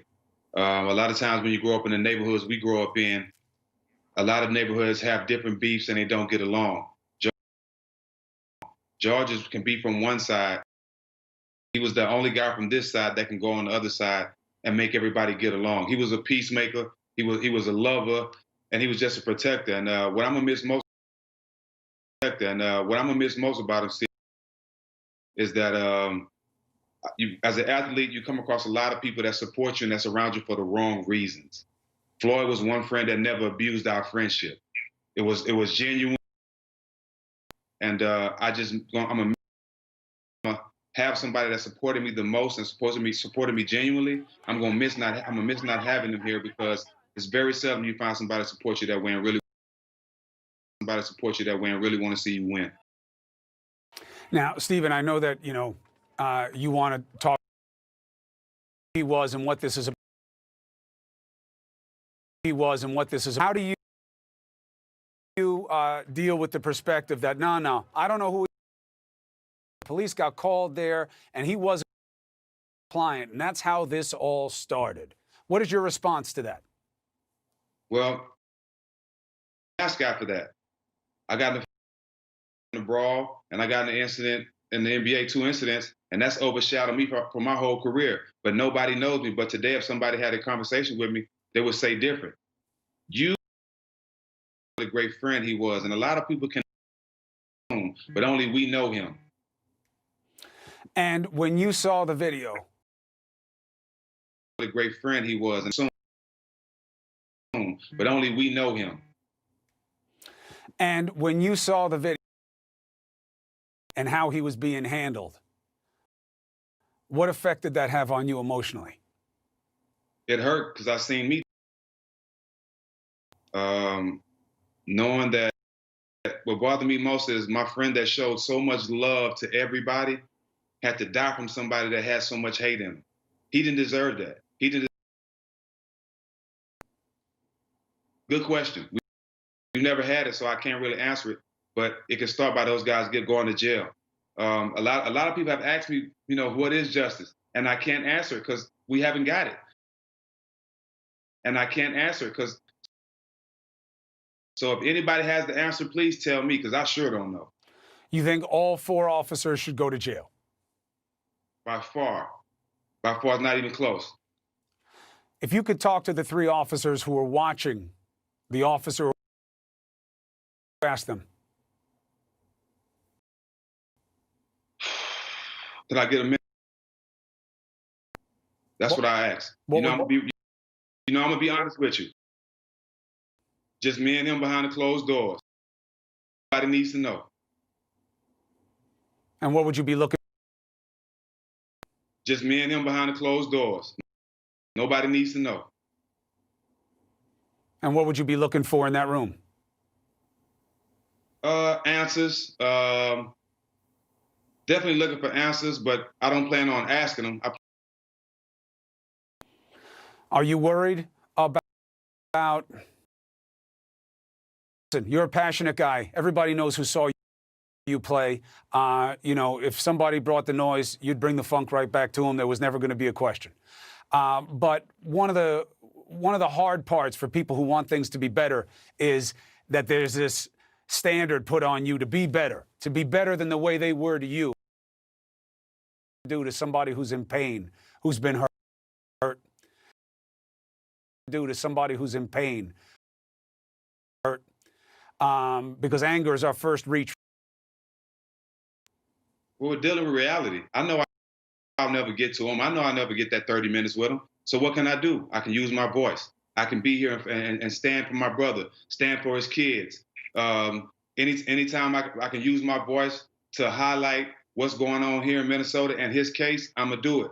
And then that's all I can do right now. Obviously, the protest's been great, and people are following me and looking for advice going forward. And I love being in this position. But the looting and all that stuff, Floyd wasn't about that. He wouldn't have supported that at all. He loved the support that everybody screaming his name, waving Iran and the Netherlands, all that stuff. He definitely appreciates all that.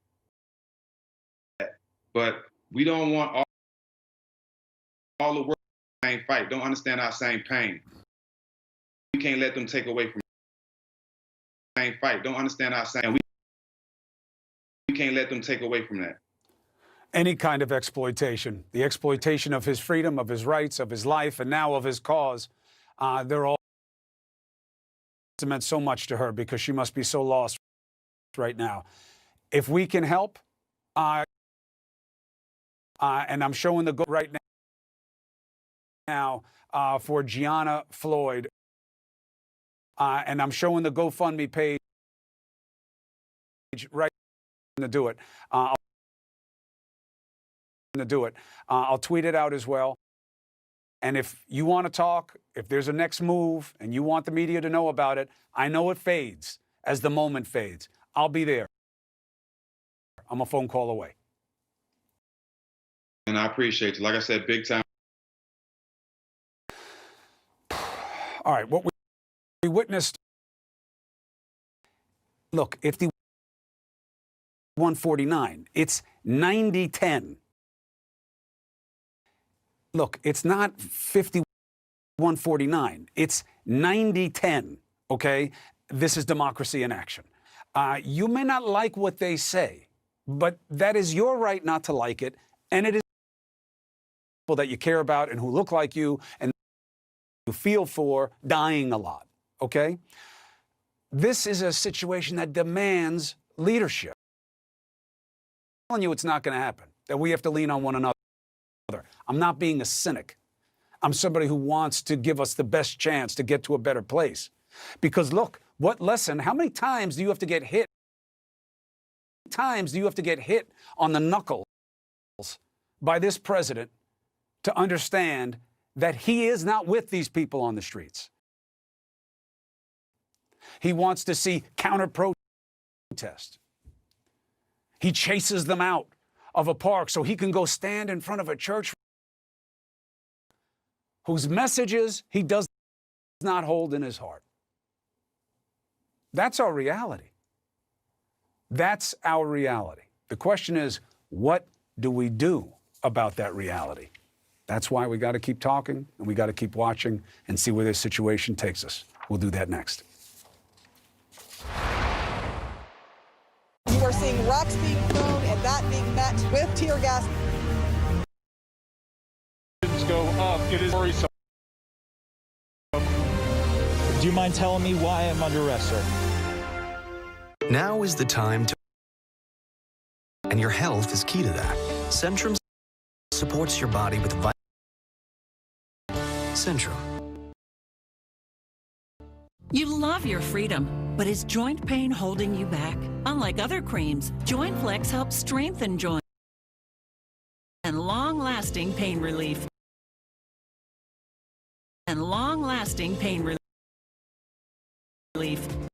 You joy.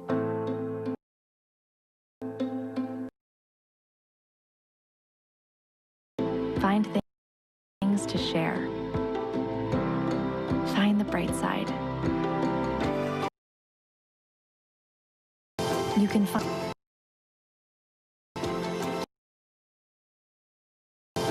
find if you just know where to look.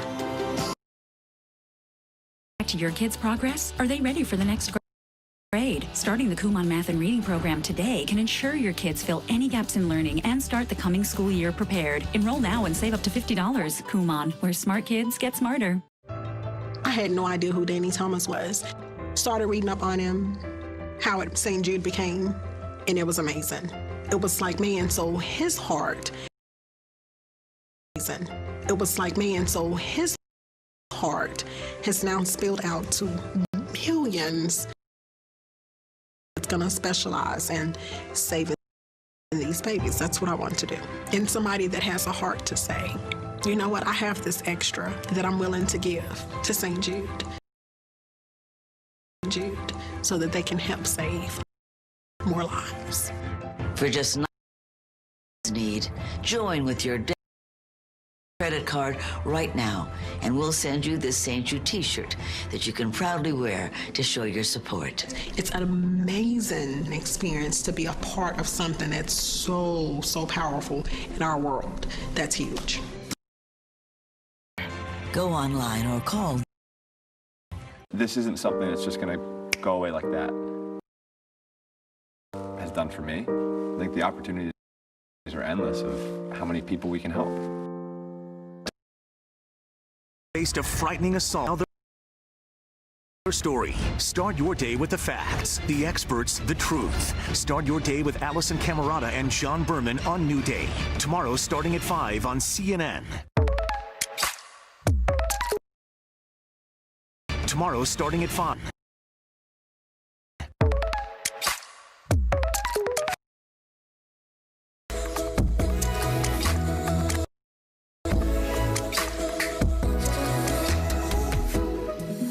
I'm a performing artist, so a healthy diet is one of the most important things. I also feel the same way about my dog. We were feeding her dry, triangle-shaped ingredients long as the yellow brick road. We didn't know how bad it was for her until we actually got the good food. We got her farmer's dog sent in the mail. It was all fresh. When she started eating healthier, she started being more active and smiling more, running more, playing more. I want my dog to have a healthy and long life. The farmer's dog really helps that. Probiotics digestion. ProbioSlim promotes and helps you Lose weight. Patented probiotics ease constipation, gas, and bloating, while powerful EGCG burns fat and calories. Unleash your potential with ProbioSlim, the #1 probiotic fat burner at Walmart. I'm Sarah Seidner in Minneapolis. This is... Things change at night. Things get dangerous at night. People get hurt at night. That's why we're paying a special attention now to cities all over the country. Let's go to Alex Marquardt in Washington's Lafayette Park in front of the White House. It's not about protests changing. It's about looking for advantage. Those things happen at night. You've seen them with your own eyes night after night. You're right. I mean, it was only 2 nights. We were on the air almost precisely at this moment when things did hour of this curfew, and this is still a very strong crowd. They are showing no sign of going home. In fact, they have been chanting against the curfew. The crowd has, but hundreds of people, if not more, still remain pressed up against this fence. This fence, Chris, is a new addition to this perimeter park right in front of the White House. You can Cameraman Jay McMichael is showing you that long row of National Guardsmen from D.C., we believe. That line there, but I've been in an entirely peaceful protest all day. Little in the way of altercations between the forces in the park and the people out here. In fact, anytime anyone in this crowd tries to start something by throwing water bottles or by rocking the fences there. This is very much a quiet, this is a peaceful crowd, but as you note, things can. This is very much a quiet crowd. This is it remains to be seen whether any that, Chris. That's very interesting. So you're seeing some protesters go after them, and what are those altercations like? How do they resolve? Well, yeah, I mean, I would say about once an hour, let's say, people start rocking the fence, and these panels of these people start rocking the fence, and these panels of these of this fence are connected by chain link, and essentially the crowd just starts to stop and start chanting peaceful protest, or hands up, don't shoot, so that the forces inside the park don't respond. And remember, those are federal forces. Those are not local D.C. And get them to stop so that it remains a peaceful protest. Now, the agitators, as you know, do come out at night. But for now, this is certainly a peaceful protest, and you can hear they're still chanting for this. Let us know when we need to come back to you, okay? All right. One quick side note. I want to get deeper into this agitator element and how just because a group looks like, just one big mass of people, there are a lot of different factions. Because a group looks like, just one big mass of people, there are a lot of different factions in there. But this trend on social media, do you understand how absurd it is that some of us are saying, oh yeah, if they just want to protest, why are they wearing masks? There's a pandemic going that not every man night they're anticipating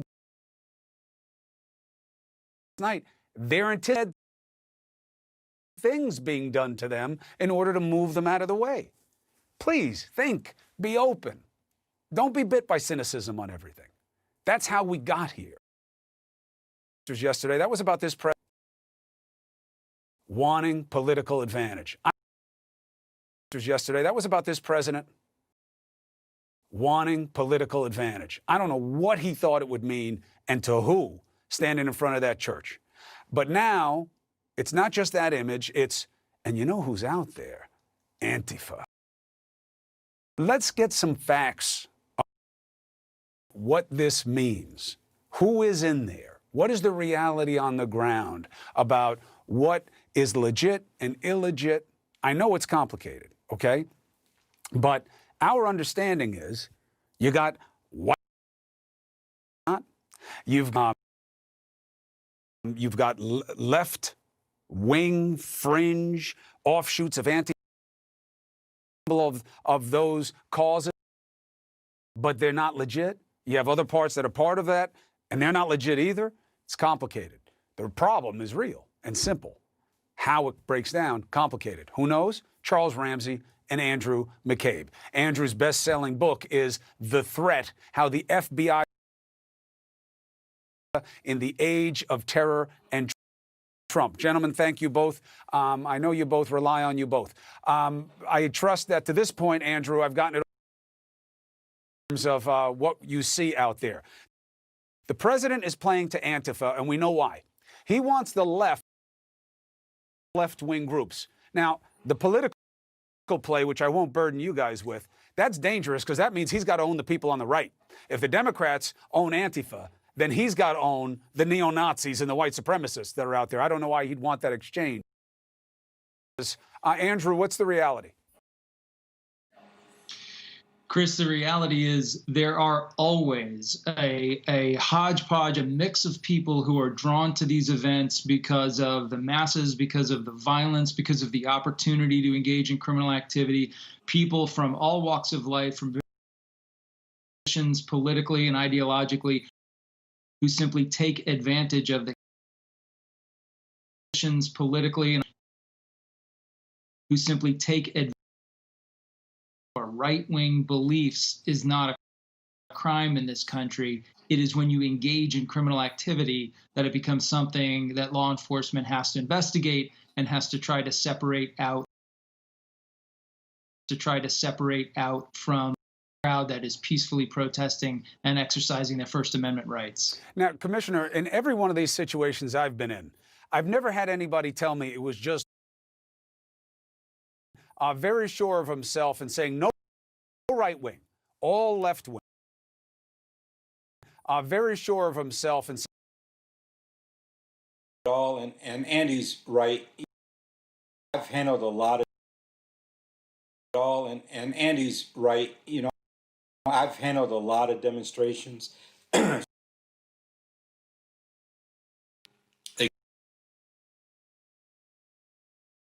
Today, actually,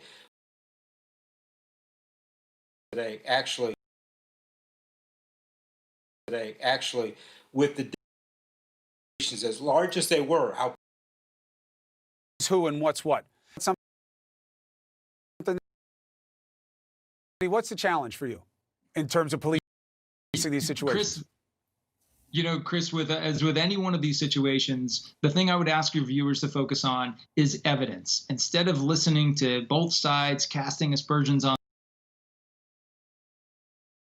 instead who we know to be affiliated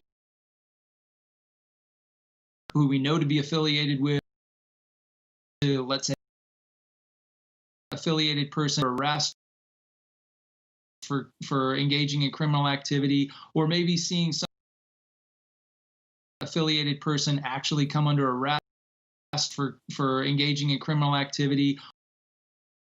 If a spokesperson making credible claims of responsibility on social media, those are the sort of indicators that local law enforcement and the FBI will look to try to determine whether or not this. So you have your radicals, and so you have your legitimate protesters. Let's just make up numbers. Let's say that's 85%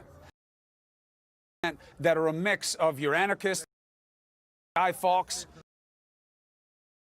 that are a mix of your anarchists, your Guy Fawkes people, your left wing, your right wing. Then you have this other group, Commissioner. You have looters. You have a criminal element that mixes in here from that community that may look like the protesters, but they're not there for the same reason as the protesters. Yeah, they're opportunists. I mean, and that's what you saw in New York, that's in Philadelphia. That's what you've seen in some other cities as well. They use this as cover because we talk about numbers, you talk about how big they are. They still have a city to cover. 911 calls still come in. There's still crime being committed. They can't put everybody all in Philly yesterday as a result of that. And you spend a lot of time chasing after them. but it's so widespread, and it's very organized, by the way. These aren't just small groups of kids that, are just out there, just small groups of kids that, sophisticated than the flash mobs we dealt with a few years ago with kids on social media to get together. And that's going to be a problem for a while to come. But you're absolutely right. All different kinds of groups, different kinds of agenda. But the problem is it takes away from the legitimate message that people are trying to get across. And that is something that we can't allow to happen. Commissioner, thank you very much. Andrew McCabe, as always, thank you very much for adding value to this conversation in my audience. Appreciate it, gentlemen, both of you. Though, not so. Hear noise about the protests, noise about how the president's handling it. It's easy to pick on him. He makes it easy for you, right? How do we get to a better place? Let's take that on next. This isn't a fling. It's a commitment. You get out what you put in. So get to Advance. Right oil, right filter. Advance Auto Parts. I've had time to think about what's important to me. I'm choosing more thoughtfully these days. Have you ever used a dating app before? It's kind of a lifeline now, Is that your word? Flow, you know what I mean? That's beautiful. Start something great. Match. In this world, at Carvana, getting a car just can't wait. That's why the new way to buy and sell a car is also the safer way.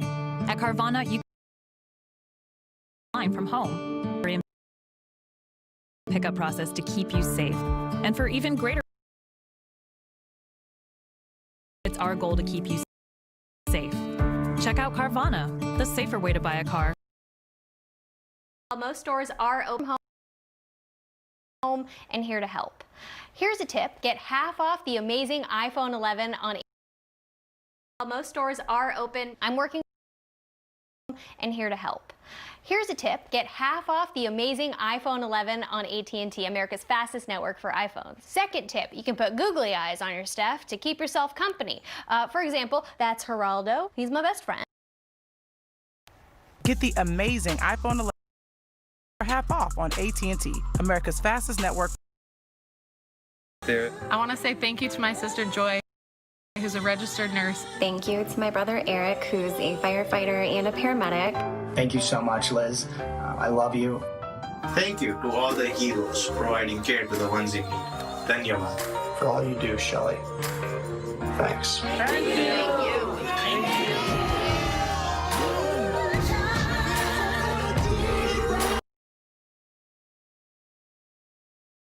To 3,300 pounds of household debris. Schedule collection to 3,300 pounds of house.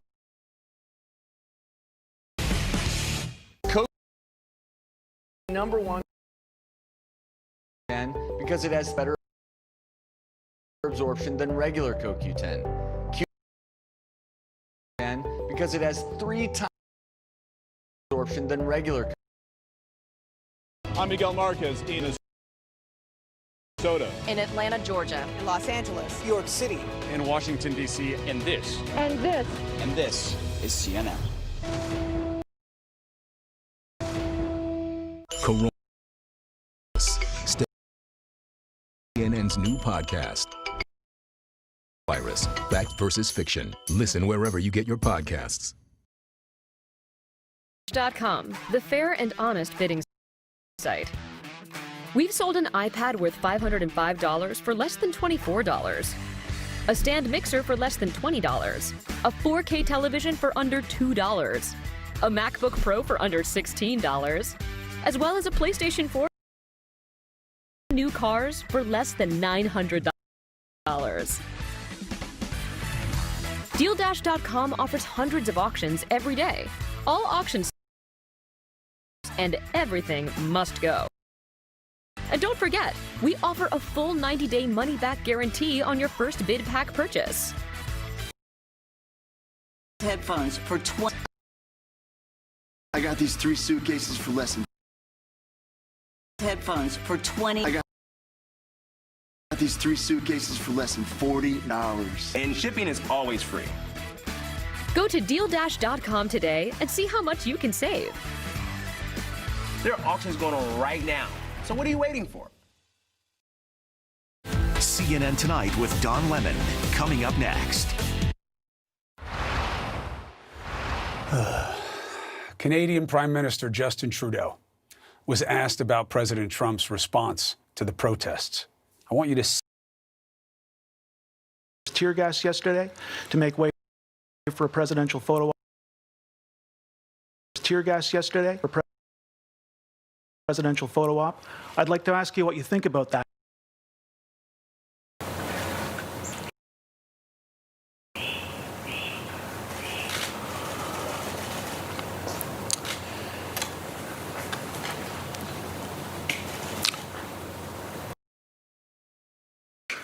In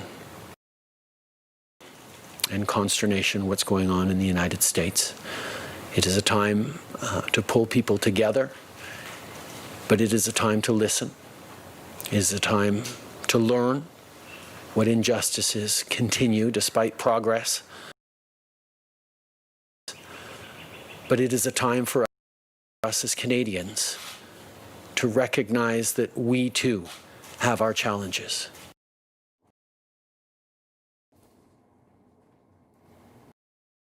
What do you take from the silence? It's that a leader doesn't just talk. A leader has to listen, but most importantly, a leader has to feel. A leader has to feel what the people he leads feels. He doesn't have to have the same experience, but he has to understand their experience. The people he leads feels. He doesn't have to have the same experience. Of course, with the man, D. Lemon and CNN Tonight. I think he's many of us right now. Good evening, by the way. I think he's many of us. Many of us are at a loss for words. When people ask me about, well, what do you think about, this, or the president did that, and I don't really know what to say. And so I think he faced a conundrum in that moment that many people face. They don't know what to say. They don't want to say the wrong thing. They don't want to jump to conclusions, and then you're just sort of flummoxed because we've never really seen anything like this before. We've never been in this. Tests we've had prosecutions that don't go the way they're supposed to go. But there's just such a starkness in contrast and such a profound pain. See, I think people keep missing, not you, but people keep missing the pain. Right. They see the anger in the protests, and they judge the anger because, frankly, Don, it's easier to do. It's easier to identify with. Everybody gets anger. Not everybody gets pain and hurt, especially in a context like this. And I've never seen during this administration as stark a contrast. Kind of close with what was going on the border and putting kids in cages and him not giving a damn. But now these are all Americans you're dealing with. There's no other, unless an other you choose to create. Yeah. Pain and fear. Pain and fear. Listen, I know people who are afraid. They see the people out, even coming into their own homes, coming into their businesses. And there are many people who lived during the civil rights movement who faced the very same fear. I had Bernice King on the other night. Same fear when mobs would show up at her house, when they would burn crosses on her lawn, when their property would, when black families fear of being dragged out of their homes in the middle of the night. None of it is right. But what I'm saying is that we are gripped in fear right now, and we don't know what to do on many, many different levels. And it's time for some understanding. No one wants to go back to the 1960s, and we don't want to progress forward. We don't want to move forward without gaining some understanding. Progress forward. We don't move forward without gaining some understanding of where we are in the moment and how we're going to change things. And that comes with everyone letting their guard down, having some empathy for the person that you don't really know about, and listening, and not just having, we always say, I'm sick of people saying, Chris, we do it all the time, let's have a conversation.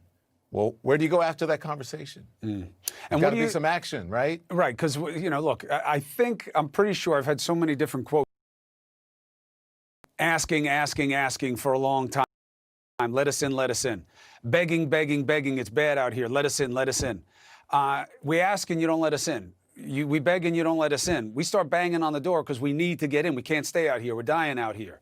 Do you think we're going to keep asking at a certain point? Now, I know that sounds, but everything that has mattered in American history has happened because people got to a point where their desperation led them to action, and they insisted things got better. We've never done it by just a conversation and a pat on the back. It doesn't mean insurrection. It doesn't mean civil war. It means passion that fuels anger, that fuels change. The thing is, Chris, that fuels anger, that fuels change. The thing is, Chris, it does mean insurrection, and I don't mean it in a way that people.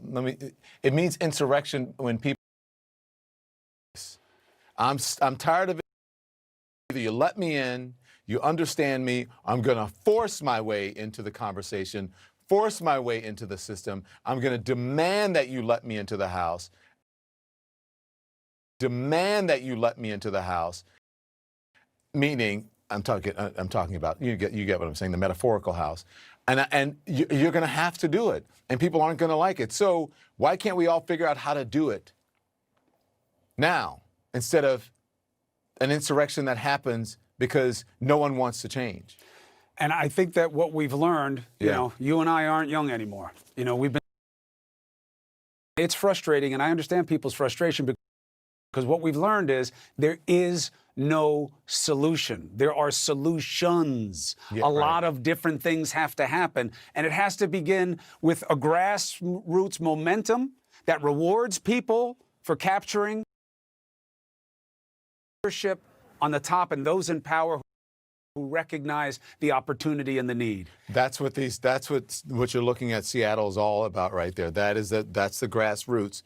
That's our future, showing us, asking us, are you going to come with us? Are we going to have opportunity in that? If you want one of their leaders and you go out there and you show you get their issues and that you have a plan to do something, even if it's just one thing, you get their votes. Now you're in power. Now you have a mandate. Yep. Thank you, sir. Now you have a mandate. Sir. I love you, Don Lemon. I love you more than, I don't know, who knows? In your case, not much. I'll see you later. I'll see you later on tonight. This is CNN Tonight. I'm Don Lemon. Listen, we have breaking news out of major cities all across America tonight. Under curfew, after things got ugly in too many places last night, you're looking at pictures in New York. That is one place that's under a curfew. And most of the cities we're going to show you, things appear to be calm. You never know. We hope they stay that way. That after a day of peaceful, in fact, beautiful protests in cities all across the country. Thousands and thousands of people exercising their First Amendment rights. Last night we asked, democracy or dictatorship? Those protesters gave us our answer. The response to the president, the response to the violence last night seems to be even larger and more peaceful protests. Here we go. Doctors who have been applauded every night for fighting the coronavirus. Here we go. Doctors who have been applauded every night for fighting the coronavirus, taking a knee with the hundreds of protesters. Threatening to send military into states and communities across this country, whether they like it or not. Military police, just a few hours ago, facing off against nonviolent protesters at the Lincoln Memorial, where Dr. Martin Luther King Jr. made his I Have a Dream speech in 1963. But President Trump is shamelessly trying to use this crisis to his political advantage. Just one day after peaceful protesters were gassed so he could stage a photo op in front of St. John. Boring. Scowling with somebody's Bible in his hand. Using the church, the Bible, as a prop, creating a scene that he hoped would appeal. Shameful. A longtime advisor telling CNN sarcastically the president, quote, is not a man of faith. And take a look at what happened to one protester over the weekend, okay? This is Kansas City, Missouri. This appears to show a protester. He's yelling at police. Your scary ass on somewhere.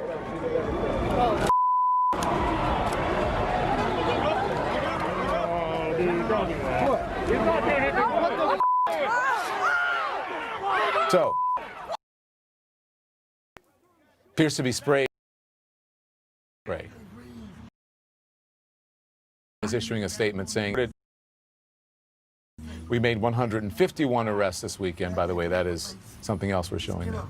151 arrests this weekend. This man is one of them. The protester was arrested for multiple city protest-related charges. He did not resist his arrest. However, the associated response from aggressive and violent by throwing various objects and physically interfering with the arrest, which is also a crime for which that is what led to the officer's response with the pepper spray. That is BS. That's BS. Come on, Kansas City, do better. While the police say the man was arrested for protest-related charges, they did not specify which law he is accused of breaking. And it looks like he was pepper sprayed while he was being arrested. To make America listen. Let's remember what this is all about. Here, to make America listen. Let's remember what this is all about. Pinned to the ground by one with his knee on his neck, crying, screaming, "I can't breathe," calling for his mother. His last words, awful than even a threat of force from the President of the United States. Jason, we saw protesters defying a curfew last night. What's the situation now? Well, there was the same thing today. Protesters defying the curfew, and it was peaceful until just a few moments ago. Most of the protesters had left. There were about 1,000 or more at a certain point. There were just a little less than a couple hundred less than that at the last second. And then some of the officers said that someone started throwing something at some of the officers. And at that point, they started to make a few arrests. At this point now, you can report. Well, you could hear this one saying, "We can report." This one saying, "We have to leave." I made a point of telling him that even though that there is a curfew, essential personnel are allowed to be out here, and we are allowed to report, but they're continuing to move us back. So we're going to get to a point where we can report from. But I do want to point out that up until this point, last curfew, and police used an incredible amount of restraint in allowing those demonstrators and protesters to continue to march throughout the streets of Brooklyn. So but Jason, you can see at this point, if they're peaceful, throughout the streets of Brooklyn. So but if they're peaceful. Because as I said, at a certain point, some of the officers said someone that they threw. And so at that point, they make the arrest, and then they started moving us back to a particular corner where they said we can report from. So that's where we are now. Yeah, where's the corner where we can report? But the only one's left. Yeah, where's the corner where we can report? But the only one's left. You're making our job harder. You can still film us. You got to keep moving. Understood, but where do you want us to move to? He said to this corner. Which corner? Curfew. You got to disperse. Come on. Yeah, but we're essential, so we're allowed to be out. What did happen? Tell me. I'm not talking about that, but you got to disperse. 8 o'clock ordinance. City ordinance. Okay. Where would you like us to go to? Just keep moving. To where, sir? Keep moving. To where? He said to move to a particular corner. I agreed to go Okay, we'll move to a particular block. Move down here? Sure. Absolutely. Would you like us to move down here and we can report from there? Okay. All right. So down here at the end, we're allowed to stay there. Well, you have to move you later. I'm not promising you. Thank you, sir. Appreciate that. Then, Don, from down here at the end of the block, and that's where we'll continue to do that. But at this point, the crowd has been dispersed. And look, I know it looks tense. It is tense. But again, the officers did use an incredible amount of restraint throughout the evening, up until the very last moment, when, again, the majority of the peaceful protesters had left. And then at that point, police say someone threw some sort of projectile, so the police went for that particular individual.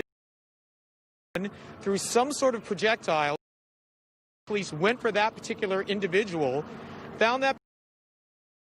Now, I just want to be clear. We could move back to the corner that was at least 100 meters back in the other direction.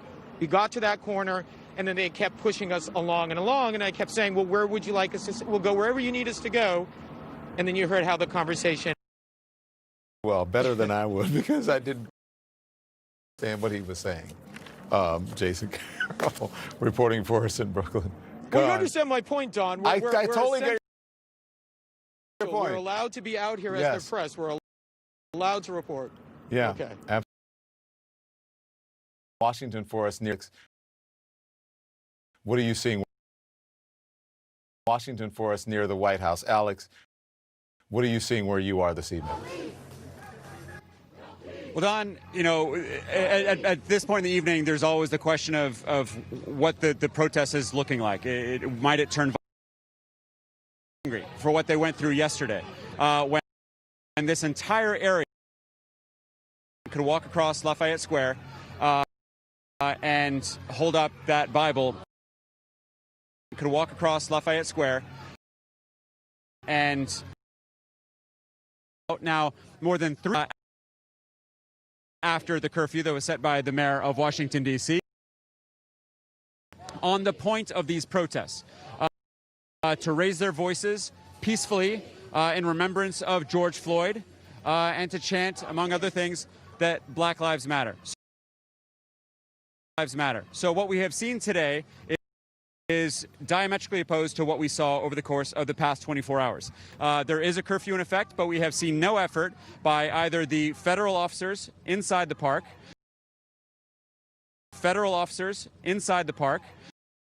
or the Washington, D.C.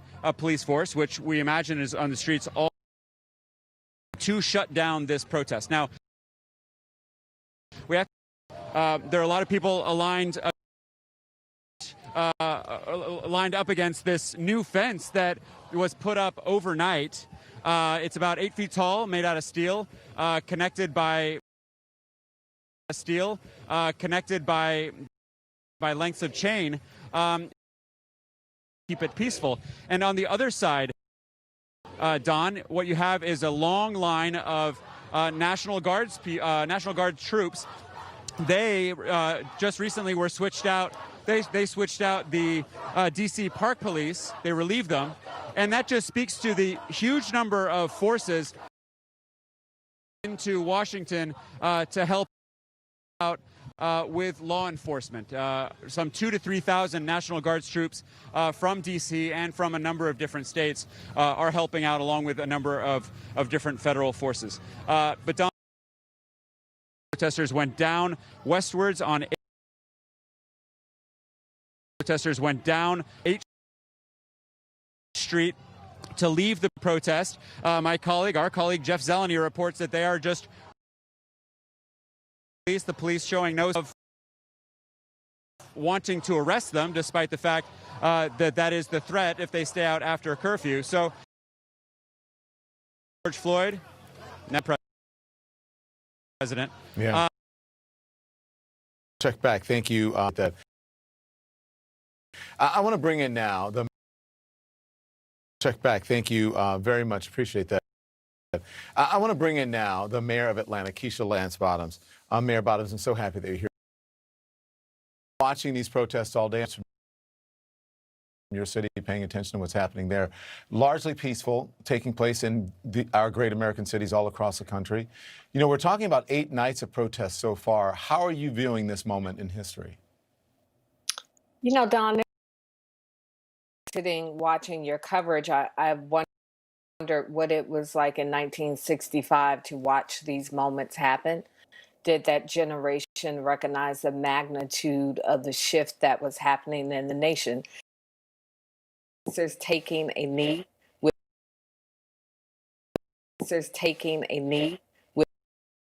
protesters. I think that for so many, it's a recognition that our pain is being felt. Our voices Right now, and we see, you know, military units there on our screen there. Your city's by and large, and we know what happened on Friday in cities across America, and we had to call in for reinforcement in Atlanta. It's been our longstanding history as the birthplace of the civil rights movement. It's been our longstanding history as the birthplace of the civil rights movement that we allow peaceful protests to go uninterrupted. But now that we have the National Guard in our city and we have the State Patrol in our city, we can't control what these other agencies do in response to many of these protests. So you saw some of the protesters we would do on a normally. And that was my concern when we had to call for it. You know, I keep thinking about this president's inauguration speech where he talked about American carnage, and he said it would stop then and there. And now we have this over